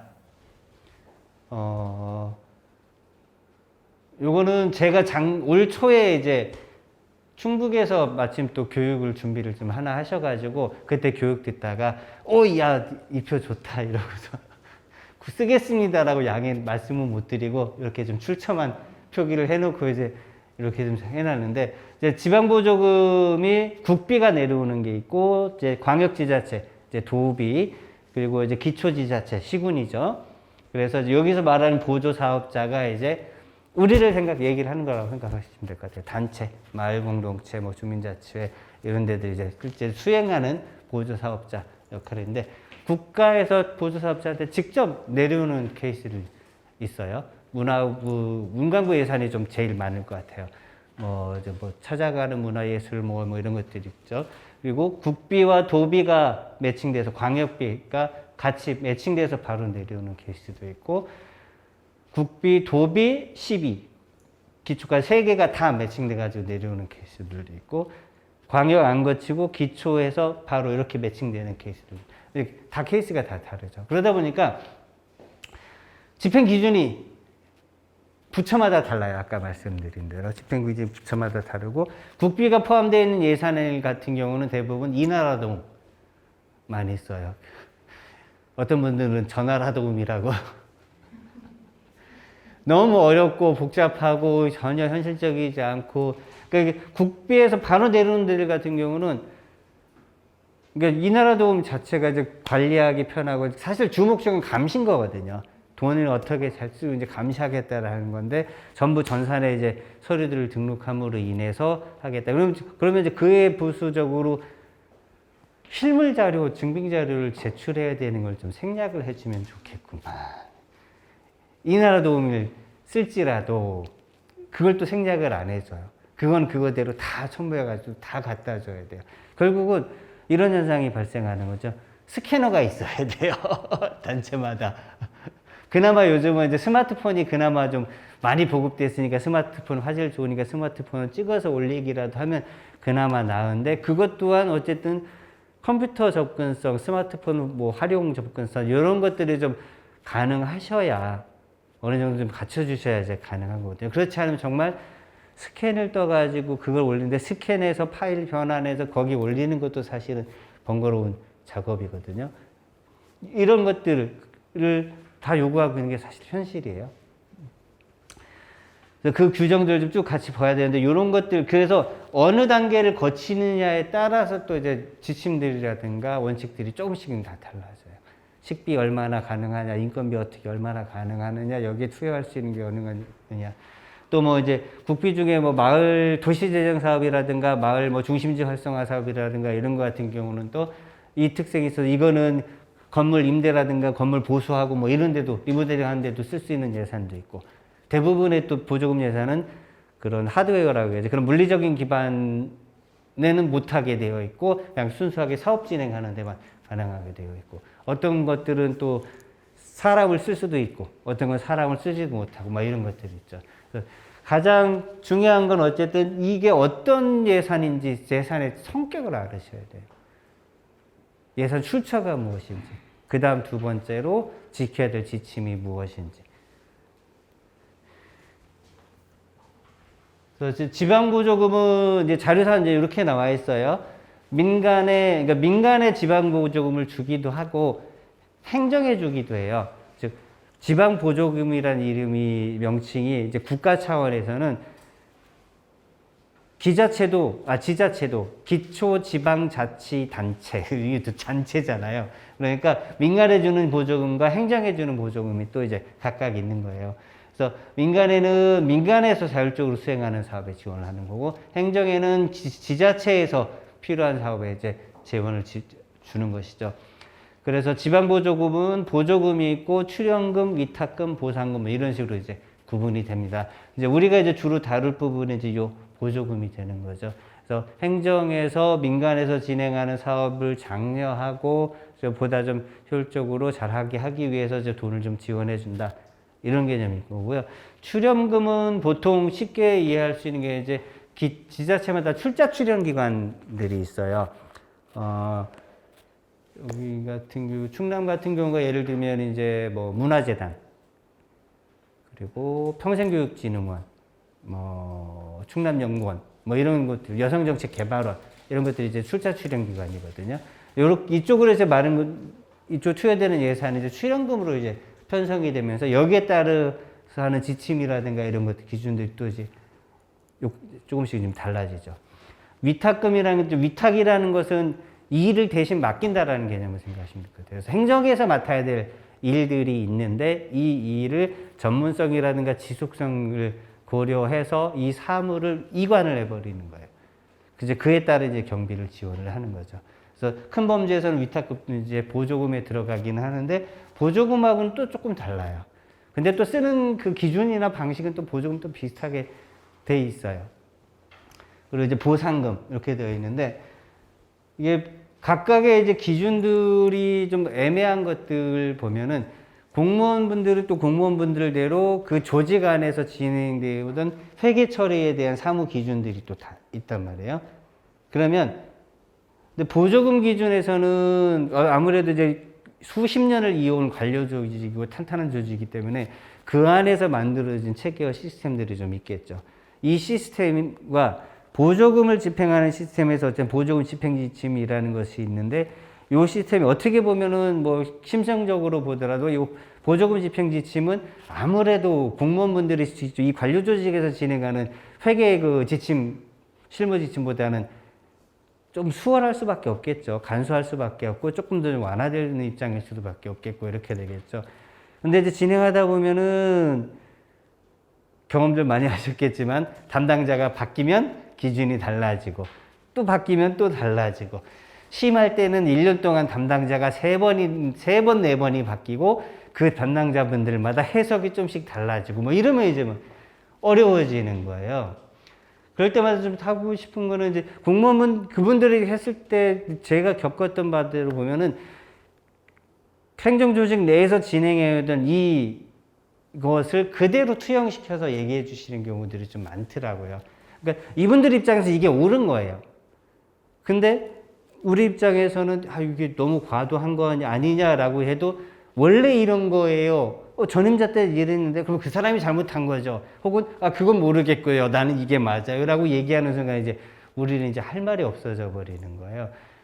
그래서 이제 아까 말씀드렸던 집행 지침, 기준 명확하게 참고 여기서 명시하고 있지 않은 것들, 명시하고 있는 대로 따라가면 되는 것이고 명시하고 있지 않은 것에 대해서 과도하게 요구하는 것은 이제 옳지 않다라는 입장을 좀 가지시는 게 좀 좋으실 것 같아요. 그래서 뭐 어떨 때는 좀 대거리도 좀 하시고 어떨 때는 또 좀 달래주기도 하시고 이러면서 좀 그 사업할 때 좀 유도리를 좀 발휘하시는 게 좋으셔요.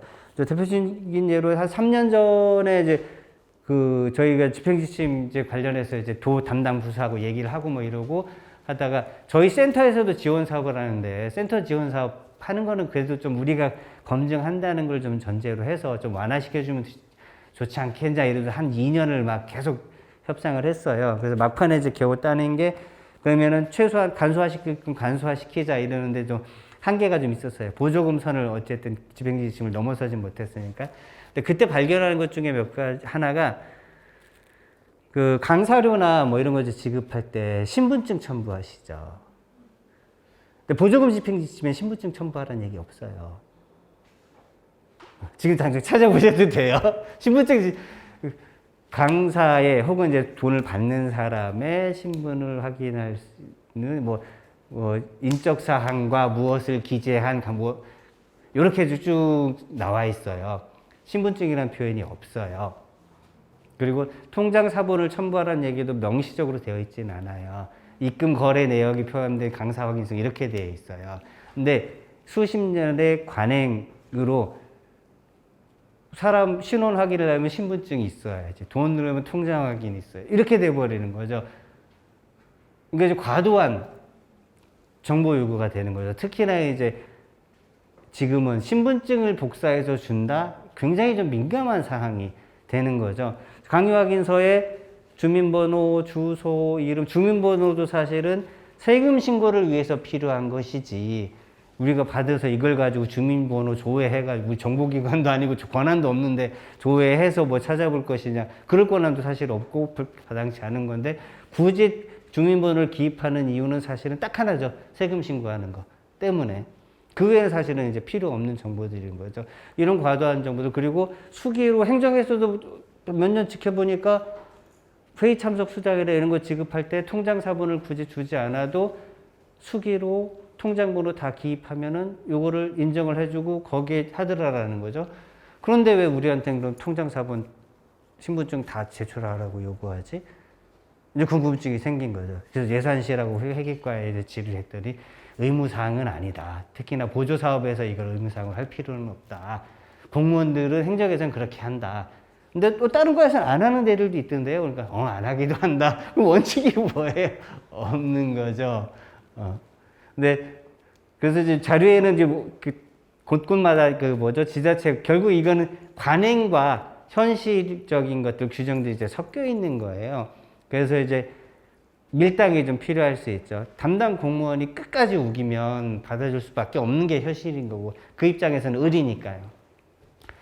내가 좀 언변이 좀 뛰어나고 설득력이 있고 이 사람하고 이제 얘기가 좀 혹은 이분이 얘기가 좀 통하는 분이야 라고 하면은 수용해 줄 수 있겠죠. 근데 사실 담당 공무원분도 이걸 수용하는 순간 자기에 대한 책임이라든가 이런 문제들이 또 있기 때문에 쉽지는 않으실 거예요. 근데 좀 그런 부분들을 좀 같이 인지하시면서 계속 분위기를 좀 환기시켜 나간다라고 하면 이런 것들도 서류 한 페이지 주는 것밖에 안 되긴 하지만 그래도 조금씩 개선되는 과정일 것 같아요. 얘기가 좀 잠깐 샜습니다. 지방보조금은 공공단체 보조, 민간보조, 그리고 경상보조, 자본보조 이렇게 이제 구분이 되는데요. 공공단체 보조는 그냥 이런 게 있구나 정도. 말 그대로 공공단체예요. 여기서 얘기한 공공단체, 공공기관은 그냥 공적인 일을 하는 곳이 아니라 그냥 법적으로 인정받은 곳들이에요. 자치단체, 요게 이제 지방자치, 지자체, 시군구청 얘기하는 것이고요.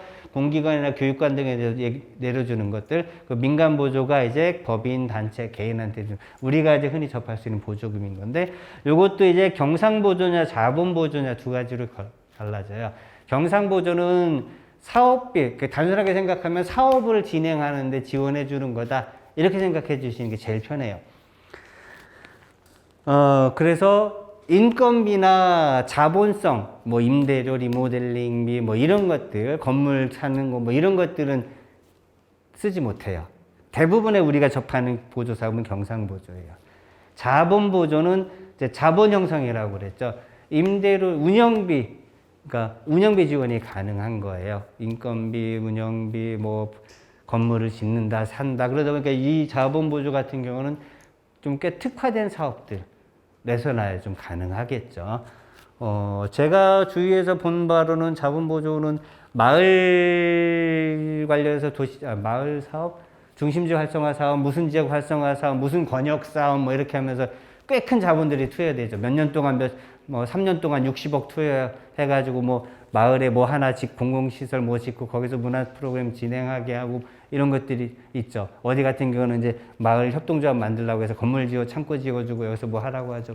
이런 성격들도 아마 여기에 이제 편제될 가능성들이 좀 높습니다. 네. 여기 공공단체 보조는 이렇게 구성되어 있는데 뭐 큰 의미는 없어서 제목만 땄고요. 그 다음 이제 민간보조가 이제 7개로 되어 있습니다. 7개 중에 나머지 3가지는 뭐 우리한테는 뭐 큰 의미는 좀 없을 것 같아서 굳이 주석은 달지 않았고요. 이제 경상사업보조, 자본비조, 행사보조, 이제 민간단체 법정 운영비 보조 이렇게 되어 있죠. 이제 경상사업보조는 아까 말씀드린 대로 이제 사업들, 이제 자본적 경비를 제외한 거, 그냥 주로 이제 우리가 좀 많이 받는 예산 지역이고요. 민간 자본보조는 재원을 좀 직접 해서 자본 형성을 위해서 민간이 추진할 사업을 권장해서 실제 이제 재원을 좀 직접 지급하는 거거든요. 뭐 돈 주는 건 좀 마찬가지지만 돈을 어느 범위까지 쓸 수 있느냐 이 차이가 좀 있다라고 좀 보시면 될 것 같아요. 다음 뭐 이거 행사사업 보조는 뭐 행사 집중으로 좀 간다라고 생각하시면 될 것 같고 법정 운영비 보조는 법적으로 명시되어 있는 단체들이 있어요. 이제 법적으로 좀 명시되어 있는 단체가 바르게 살기 그리고 자유총연맹 또 새마을 요게 이제 3대 법정단체라고 좀 크게 이야기를 하거든요. 여기는 법에 각각의 개별법들이 있다 보니까 이 법에 의해서 법적으로 사업비나 운영비나 이런 것들을 교부받을 수 있게 되어 있어요. 그래서 이제 법정 운영비 보조라고 얘기를 하거든요. 대표적으로 그런 데들이 좀 있는 거라고 생각을 하시면 될 것 같고, 그래서 단체 등록하면 여기처럼 다 받을 수 있다라고 생각하시면 안 돼요. 그래서 법에 근거한 단체들만 좀 가능하다 생각하시면 될 것 같습니다. 보조금 관련 규정은 이제 대표적으로 크게 요 네 가지가 이제 관련돼 있다고 보시면 될 것 같아요. 그래서 지방재정법, 지방재정법 시행령, 지방보조금 관리 기준, 그리고 세종시 지방보조금 관리 조례, 그리고 이에 따르는 관리 지침. 근데 조례 자체에서는 큰 세부적인 내용은 없어요. 보편적인 내용들만 있을 뿐이라서. 네, 이제 실질적으로 중요한 거는 이제 말씀드렸던 이제 관리 지침인 거죠. 세부적인 내용은 이제 여기마다 이제 다른 것이고, 보통 이제 지방보조금 관리 기준 요게 행안부에서 이제 매년 발표가 돼요. 그러면 요 매년 발표되는 것들을 따라서 지자체에서 적용을 하는데 무조건 100% 따르지는 않아요. 이제 행안부 기준은 권고라고 표현할까요? 권고사항 정도고 행안부에서 직접 수행하는 사업들에 대해서는 이제 그거를 따르는데 지자체에서는 요걸 따라서 준용해가지고 바로바로 적용하는 곳들도 있고 그렇지 않은 곳들도 있고 이래요. 단적인 예로 이제 강사료 문제가 사실은 제일 민감하잖아요. 왜 좋은 강사를 불러오고 싶어? 지역에서 좋은 사람을 불러와도 좋고 외지에서 불러와도 좋고 어쨌든 좋은 사람을 모셔서 하고 싶은데 지역에서 이 금액으로 주기에는 너무 적어요. 이제 금액 좀 조금 더 좀 드리고 싶은데 그 금액 맞추려고 하니 특급 아니면 1급이라 1급 하면 무조건 대학 교수 이상의 뭐 전직 5급 이상의 뭐 이런 정도 수준이 돼 버리는데 지역에서 활동하시는 분들한테 이거를 기준으로 들이밀기도 어렵고 막 이런 상황들이 사실은 비일비재하죠. 겨우 그래서 저희 충남에서도 진행할 때도 저희 지역에서 모시는 분을 섭외할 때는 잘 잡아야 2급. 겨우 1급 잡는 분들은 이제 교수하고 계시거나 아니면 도청이나 이제 있는 광역단위 각종 위원회에서 위원장 정도라도 좀 맡으시거나 뭐 이런 혹은 뭐 전국 단위로 좀 유명해져서 활동하시는 분들이나 이런 분들 겨우 이제 1급으로 잡는 정도고 특급은 꿈에도 못 꾸거든요. 이런 분들 모셔봐야 잘해봐야 이제 2시간 모시는 셈 치어도 한 40만 원, 50만 원까지 드려본 적 있나 모르겠네. 뭐 이 정도까지 드니까 너무 죄송스러운 거죠. 그러다 보면 이제 원고비라도 명목 달아서 조금 더 드려야 되나 뭐 이러고 교통비를 어떻게 좀 더 추가해 드릴 수 있나 막 이런 거 알아보고 막 이래요. 그런데 행안부 지침 같은 경우는 올해 강사료 기준이 조금씩 달라졌어요. 그전에는 한 3년 전까지만 해도 강사 지급 급수 기준이 대부분 좀 행정 위주로 대상이 편성이 돼 있어요. 전직 역급 공무원 출신의 교수의 뭐 이렇게. 그런데 작년부터인가는 이제 기준이 살짝 바뀌면서 민간 쪽 기준이 또 한쪽이 이제 만들어졌어요. 그래서 뭐 전국 단위 대표는 뭐 1급 이상 잡아주고 뭐 어떤 자격이 있는 사람은 뭐 하고 지역에서 활동한 경력이 몇 년 이상인 사람은 뭐 2급 잡아주고 이런 기준이 생겨서 조금 좀 풀린 게 있고 금액도 좀 살짝씩 좀 올라가고 이런 게 있거든요. 그런데 충남은 아직 그걸 적용 안 하고 있어요. 왜 적용 안 하냐 전화했더니 야 그거는 공고사항이지. 무조건 따라야 되는 게 아닌데 뭐 라는 답변이 돌아오는 거죠. 할 말이 없는 거예요. 세종 같은 경우도 이제 요치쯤 이제 보니까 비슷하더라고요. 아직 요런 부분들이 좀 같이 좀 접목되어 있지는 않더라고요. 그래서 그런 부분들 때문에 이제 좀 행안부과하고 이 세종 거를 같이 보시는 게 제일 좋기는 하셔요. 예상 편성 원칙은 이렇게 이제 규정을 하고 있는데, 이제 요거는 지자체에 대한 얘기인 거고, 자, 법적인 근거가 있는 경우 외에는 단체 운영비 목적으로 보조금을 교부할 수 없음 이랬죠. 여기서 법령의 근거가 있는 경우가 아까 얘기했던 법정 단체들, 무슨 법에 근거한 단체들에 해당되는 얘기인 거고요. 그러니까 그럼 결국은 대부분은 운영비 목적으로 보조금을 교부할 수 없다라는 거. 이게 이제 기본적인 원칙인 거고요. 대신에 그러니까 사업 기간 동안에 소요되는 인건비, 재료비는 운영비에 포함되지 않는다고 이제 명시가 되어 있어요. 그러니까 여기서 이제 또 이제 촌선이 생기는 거예요. 인건비는 사람들한테 지급하는 돈인 거죠. 그러니까 인건비 광의로 보면은 강사료도 인건비예요. 그죠? 그리고 상근 직원의 이 단체를 운영하는 상근 직원이 있다면 이 사람한테 들어가는 비용도 인건비인 거죠. 요거를 혼용해서 쓰고 있는 경우들이 좀 많아요. 근데 강사료는 그래도 강사료라고 딱 구체적으로 지칭이 되는데 어떤 케이스가 있냐면 보조금 집행 지침에 이제 뒤에 이제 중간에 보면 이제 실무적으로 집행 지침 나온 것들 몇 가지 케이스가 나오는데 가장 첫 번째로 나오는 게 단순 인건비라는 항목이 가하고 첫 번째로 나와요. 거기에 해당하는 걸 그냥 쉽게 얘기하면 아르바이트.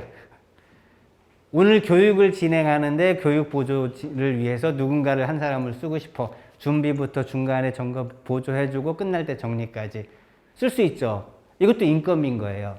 결국은 인건비를 쓸 수 없다라는 말은 너무 이제 포괄되는 거죠. 앞에 수식이 명확히 붙어야 되는 거죠. 단체를 운영하는 데 소요되는 인건비는 운영비는 쓸 수가 없는 거예요. 대신에 그 사업을 수행하기 위해서 소요되는 인건비, 여기서 얘기하는 게 이제 그 행사성에 소요되는 단순 인건비, 이런 게 되고, 혹은 어떤 자료조사, 혹은 어떤 설문조사, 직접 현장 방문하기 위해서 사람을 교육하고 사람을 고용해서 이 사람을 썼어요. 여기 소요되는 비용들 쓸 수가 있거든요. 근데 행정에서는 요거 자체에 대해서 되게 이제 터부시하시는 거예요. 인건비라는 느낌 때문에. 그러니까 심지어는 요 프로젝트 사업을 위해서 요 사업만 전담할 수 있는 사람을 쓸 수도 있어요.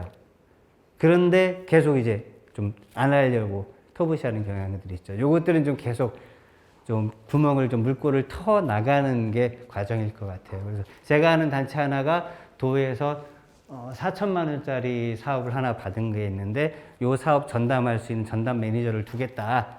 그래서 이 사람 인건비로 해서 월 40인가 50 정도 수준으로 해서 책정해가지고 요 프로젝트로 해서 채용해서 사업 관리하고 수행하도록 하겠다라는 거를 올해는 따냈어요. 한 2년 전부터 계속 밀고 당기고 하다가 이거 인정 안 해주면 우리 못할랜다. 니 딴 사람 알아봐라. 뭐 이래가면서 막 밀고 당기고 하다가 이제 겨우 이제 따냈거든요. 이제 요런 것들을 좀 같이 좀 염두에 두시면 좋으실 것 같고요. 그래서 사업을 수행하는데 필요한 경비와, 그러니까 임대료일지라도 사무실 운영, 단체 사무실 임대료가 있을 것이고, 이 사업을 수행하기 위해서 필요한 임대료가 있을 수 있거든요. 행사 대관료도 있겠지만은 사업 수행 자체가 어떠한 공간을 구성해서 이걸 시민들에게 어떤 공간을 제공하는 게 사업 자체다. 그러면 이 사업을 목적을 수행하기 위해서는 이 공간 임대료가 당연히 필요하겠죠. 이런 것들에 대한 것들은 이제 가능하게, 이제 법적으로는 이 해석에 따라서는 이제 가능하게 되는 거거든요. 이제 현장에서 이제 실제 어떻게 가느냐는 사실은 이제 계속 부딪혀야 될 문제긴 하겠지만요.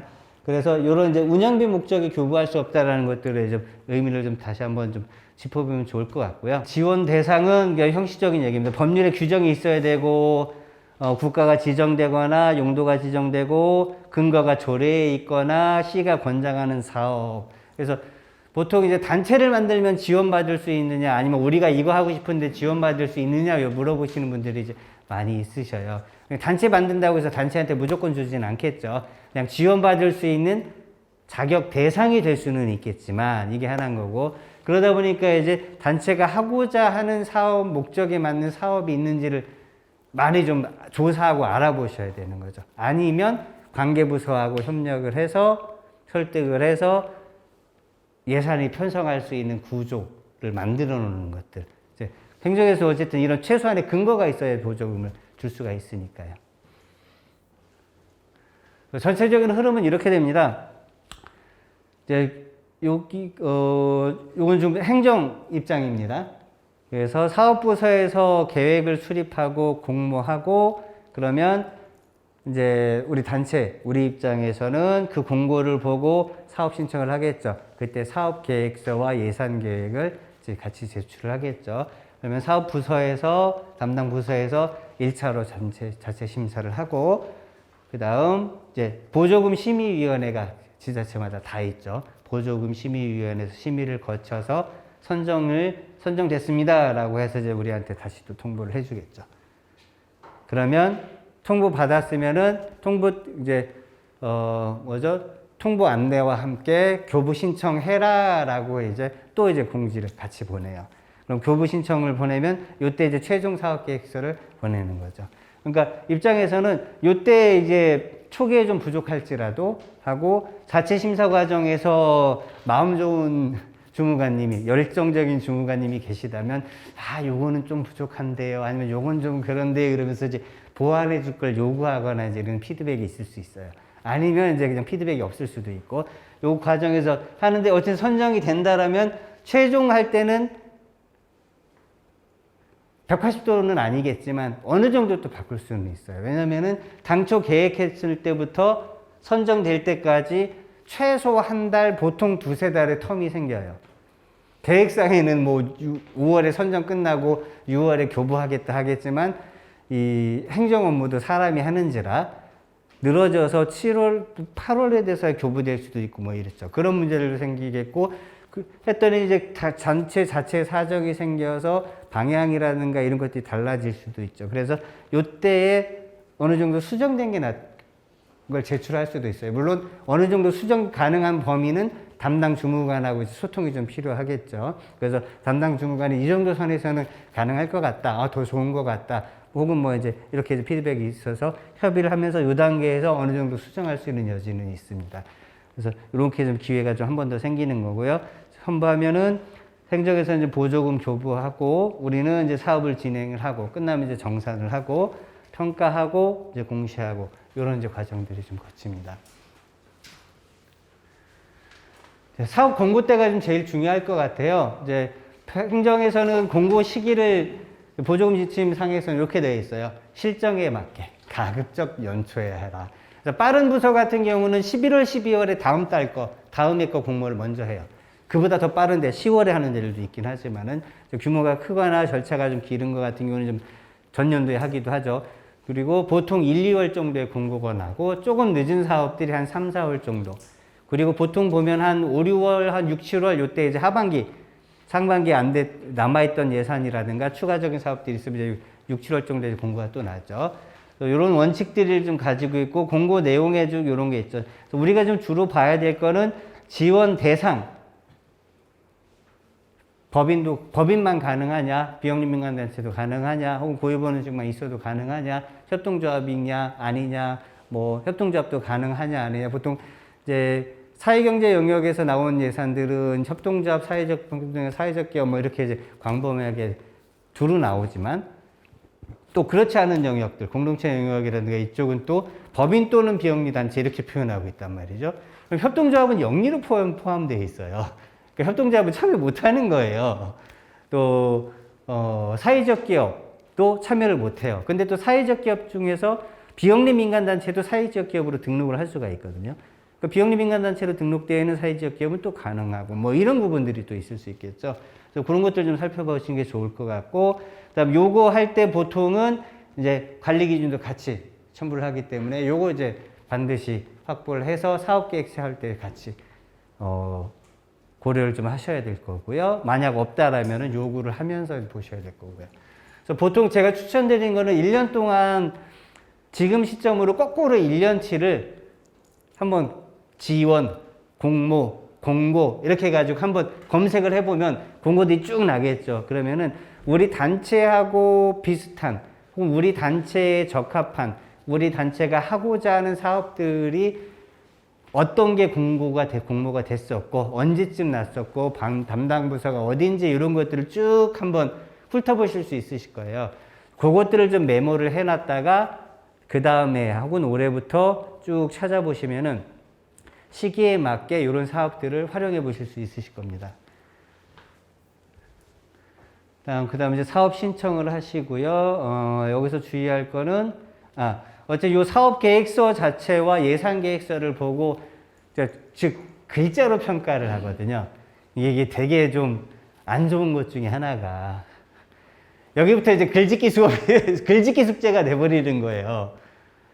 그러니까 심사위원들이 아무리 경험이 많다고 할지라도 신청하는 사업 그 신청자들이 한둘이 아닐 것이고 이거를 서류로 보다 보면 눈에 띄는 표현들 뭐 이런 것들밖에 볼 수 없겠죠. 그리고 예산 계획이 적절한지 이런 것들을 좀 보는데 저도 이제 어느 정도 심사도 같이 보고 뭐 이러다 보면 이제 눈에 보여요. 그럼 어떻게 해야 잘 될 수 있어요? 라고 물어보면 사실 답이 없어요. 근데 가끔 저희도 회의를 느끼는 것 중에 하나가 이거 공동체 사업이라고 하는데 이거는 공동체 사업이 아니라 글짓기 사업인 것 같다고. 이 사람들이 이 고민과 고민들을 어쨌든 글로 계획으로 풀어내는데 부족함도 있을 수 있고 아직 미숙할 수도 있긴 한데 이걸 이렇게 판단하고 마는 게 좀 너무 좀 이렇게 계속 뭐라 하죠? 껄끄럽다, 불편하다, 뭐 이런 얘기를 좀 많이들 하셔요. 좋은 방법이 좀 없을까 이런 것들을 좀 많이 좀 고민들을 하고 있는데 어디인가가 그런 거를 좀 시범적으로 하고는 있다고 하더라고요. 그래서 기간을 두고 접수를 하면 이분들하고 미팅을 해가지고 다시 끌어내는 거예요. 막 새로운 걸 끌어내가지고 계획서를 좀 수정을 해주고 싶어서 접수를 하는데 근데 그렇게까지 했는데 또 떨어지면 또 속상하잖아요. 근데 떨어지는 분들이 생길 수밖에 없고 그래서 고민하다가 그래도 이런 분들은 또 다른 데 연계할 수 있는 걸 이제 찾아가지고 연계를 해준다 뭐 이렇게 좀 하더라고요. 굉장히 좀 좋은 모델인 것 같기는 해요. 담당자는 죽어날 겁니다. 너무 끄떡끄떡 하실 거 없어요. 나중에 그렇게 하셔야 될 수 있어요. 네, 그러고 부서별로 자체 심사하는데 부서별 심사에서는 뭐 예산 계획이 적절한지 이런 정도는 단순한 평가 정도. 요때 이제 피드백, 마음 좋으신 분들, 열의가 좀 있으신 분들이 피드백 요청, 그리고 서류 누락된 거 있으면 좀 보완하라는 요청들 좀 있으실 거고요. 위원회 심의, 여기서 이제 결정적으로 저 위원회에서 이제 작용을 하겠죠. 이제 여기서 선정하고. 그래서 두 가지 케이스가 있더라고요. 이제 뭐죠? 선정 인원보다 초과되게 쭉 해서 여기서 그걸 선택하게 있는 케이스들이 있고 정원대로 딱 있으면 거기서 이제 가부 결정하는 정도가 있고 또 심지어는 어쨌든 그 가부 생기고 이제 금액 조정도 하는 케이스들이 좀 있더라고요. 그러다 보니까 이제 나중에 이제 새로 이제 계획서를 제출해야 되는 케이스들도 있고요. 전략적으로는 이런 위원회 참여해 보시는 건 또 경험상으로도 그렇고 지역의 공동체 발전을 위해서 그래도 좀 좋은 사업들이 좀 들어가야 되면 좋겠다. 나도 그런 사업들을 좀 보고 싶다라고 하신다라면 보조금 심의위원회도 요 위원회가 임기가 보통 한 2년에서 3년이죠. 이런 시기 좀 보면서 공동체 발전이라든가 지역 주민자치 차원에서 이런 위원회 참여해 보시는 것도 의미가 좀 있으실 수 있으실 거예요. 수당은 10만 원밖에 안 주지만 그래도 이런 것을 참여하시면서 지역에서 어떤 것들이 흘러가고 움직이고 있구나라는 걸 좀 아실 수도 있으실 것 같고요. 또 아직까지는 한계인 게 보조금 사업들이 세종은 아직 어떤가 모르겠는데 대부분이 이 보조금 사업들의 실과마다 보조금 사업을 공고를 내거든요. 그러다 보니까 담당 실과에서 맞는 사업 내용과 즉 그 보조 사업의 목적과 내용이 정해진 상태로 공고되는 경우들이 많아요. 그러다 보니까 이제 우리 입장에서 참여할 수 있는 건 이 목적을 수행하기 위한 아이템 경쟁밖에 안 되는 거거든요. 사실 보조 사업이 좀 확대되고 우리 공동체 사업이 활성화되려면은 대상은 마을 혹은 대상은 세종이지만 이 안에서 관심사들은 굉장히 다양하잖아요. 이런 것들을 좀 포괄할 수 있는 좀 이렇게 좀 볼까요? 범주를 제한 두지 않는 보조 사업들이 좀 많이 있었으면 좋겠는데 그런 게 좀 아직 좀 한계들이 좀 있더라고요. 그러다 보니까 실과에서는 역으로 이런 걸 해줄 사람들 막 모시기가 바쁜 거예요. 문화예술 파트는 오히려 이제 하시는 분들이 많으니까 경쟁이 넘치는데 예로 딱히 드리긴 어렵지만 뭐 이제 평생교육 파트 또 뭐가 있을까요? 마을도 요즘은 좀 활성화되고 있는 편이긴 한데 역으로 이 사업 진행한 분들을 끌어와야 되다 보니까 내용적인 측면에서는 조금 좀 낮아지는 경향들이 좀 있어요. 그런 취지를 봤을 때 좀 위원회 좀 참여하시는 것도 네. 하고 이제 교부 신청 그러니까 이런 거죠. 처음에는 이렇게 할게 해서 그 심사 거쳐 선정되면은 그래서 실제로 이렇게 할게요라고 해서 최종적으로 이제 사업 계획서를 제출하는 단계라고 생각하시면 될 것 같고요. 요때 이제 통장 관리가 좀 가장 좀 큰 것 같아요. 실무적으로는. 그래서 단체 명의로 된 별도의 통장을 하나 개설하는 걸 원칙으로 하고 있어요. 근데 요즘 통장 개설하는 것도 쉽지 않죠. 그러다 보니까 이제 기존에 쓰던 통장을 영원 처리해서 사용하는 것은 가능하게 하고 있습니다. 그 외에 이제 여러 가지 서류들이 좀 많죠. 청렴이행 서약서, 보조사업자 관리 카드 뭐 이런 것들 이제 내야 될 서류들이 좀 많습니다. 그리고 지방구 조금은 이제 서류가 이상이 없고 하면은 이제 담당 부서에서는 이런 것들을 좀 하긴 한대요. 실제 사업과 유사한지 또 단체에서 같은 사업 가지고 여러 부서 신청한 건 아닌지 또 같은 사업 가지고 또 여러 단체에서 한 건 아닌지 뭐 이런 그래서 유사성, 중복성 그리고 또 해당 단체가 보조금을 지원받지 못하는 단체 혹은 불가 판정을 받았던 이력이라든가 뭐 이런 게 있는지 뭐 이런 것들을 이제 담당자가 이제 검토하도록 하고 있고요. 사업 계획이 적절한지 또 통장이 일치하고 있는지 또 자부담 비율이 편성되어 있는 사업일 경우는 자부담이 이제 실제 들어와 있는지 확인하고 그래서 교부 조건 수익이 있으면은 반납 또는 사업에 사용하라는 거 이런 것들 쭉 결정 통지해 가지고 이제 교부를 하도록 그래서 행정 담당자들은 이런 이제 절차들을 이제 거쳐야 되는 거죠. 네, 수행 및 관리 이제 돈을 이제 우리 입장인 거죠. 여기는 돈을 좀 써야 되는 입장입니다. 그래서 당연할 수 있겠지만 어쨌든 이제 강조하고 있죠. 하겠다고 한 사업 외에는 쓰면 안 돼. 이런 거죠. 용도의 사용 금지. 그리고 돈 남으면 어디 갔지? 죄송합니다. 용도의 사용 금지에 해당하는 것은 일단은 당초 계획이 없던 거, 그 다음 사업 끝나고 나서 쓴 거, 기간 언제까지 회계 마감해야 된다라고 명시했음에도 그 뒤에 쓴 거는 인정할 수 없다. 그리고 과정이 있었는데 변경이 필요한데도 불구하고 사전 허가를 받지 않은 상태에서 변경해 버렸었다. 이런 것들은 이제 용도의 사용으로 간주하겠다라는 내용이라고 보시면 될 것 같고요. 그래서 사업 내용은 변경할 수가 있어요. 처음 계획과 실행하다 보면 달라질 수 있죠. 그래서 보통은 한 전체 사업비에서 10% 내에 경미한 경우에는 승인 없이 가능하다라고 명시되어 있고 어느 정도 또 이제 큰 폭으로 바뀐다라고 하면 변경할 수는 있어요. 그래서 항상 이제 담당자하고 교신을 제일 필요해요. 담당자가 어느 정도 이 정도는 가능할 것 같습니다. 라고 승인을 해준다면 이렇게 진행을 할 수가 있거든요. 그래서 처음에 제출한 거에 너무 얽매일 필요는 없으시다. 수정은 언제든지 가능한 것이고 담당자가 소통만 잘 하시면은 무난하게 좀 진행하실 수 있으시다. 그리고 이제 자료는 5년 동안 보관해야 된다라는 거 이거 좀 챙겨주시면. 다음 회계 관리 계정 설정은 단체 차원에서는 아직 큰 의미는 없을 것 같아요. 일단 사업 신청할 때 자체 인건비, 사업비 뭐 이렇게 좀 구분하는 부분들이 있고 또 금액이 큰 사업들 같은 경우는 또 사업 꼭지가 여러 가지면 이제 각각마다 좀 단위 사업들 좀 편성들을 하죠. 그렇게 해서 이제 계정 과목 설정해서 장부 관리한다 이런 정도 개념으로 생각하시면 될 것 같고요. 전용 카드 그리고 지출 결의서 작성할 것, 일괄 인출 금지 뭐 이거는 이제 그거죠. 한 번에 돈 잔뜩 찾아가지고 100만 원 찾아가지고 뭐 얼마 뭐 이렇게 하지 말라라는 의미인 것 같은데 사실 현금 사용에 대한 개념이 개인적으로는 아직까지는 좀 이제 희박해지지 않았나 싶어요. 계좌이체, 그러니까 회계 쪽에서는 아직도 현금을 인출해서 돈을 쓰는 개념이 아직까지 유효하게 쓰고 있는 것 같더라고요. 근데 우리는 보통 그거하고 계좌이체로 현금 쓰는 걸 우리는 지금 현금 쓴다라고 생각을 하는 게 보편적이잖아요.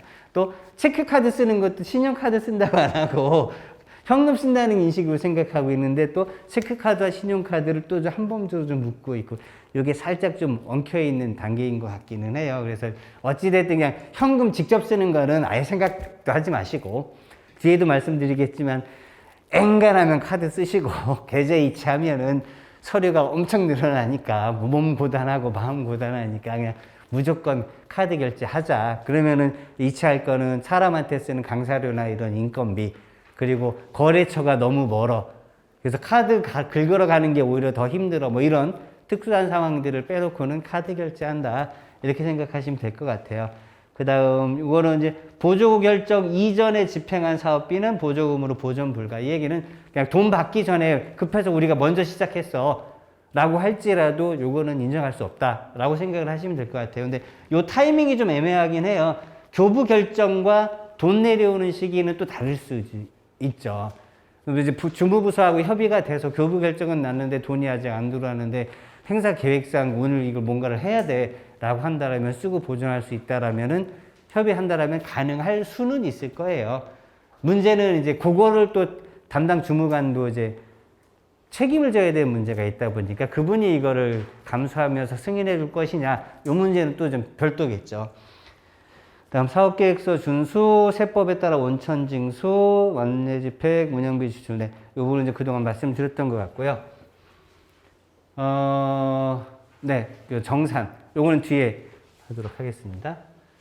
그 외에 이제 요게 꼭지상으로 나오는데 제가 경험했던 수준의 사업들에서는 크게 다룰 거는 없어요. 보면은 뭐 중요재산관리처분, 뭐 지원 표지판 설치 뭐 이런 건데 진짜 대규모 사업들, 몇십억짜리 사업들, 뭐 마을다리 권역 사업들, 뭐 이렇게 좀 큰 것들에 좀 해당되는 사업들일 것 같아요. 굳이 신경을 쓴다면은 우리 같은 경우는 이제 이런 행사 형수막에 후원 세종시 뭐 이런 거에 붙여준 거나 아니면 세종시 무슨 보조금 사업으로 받았습니다.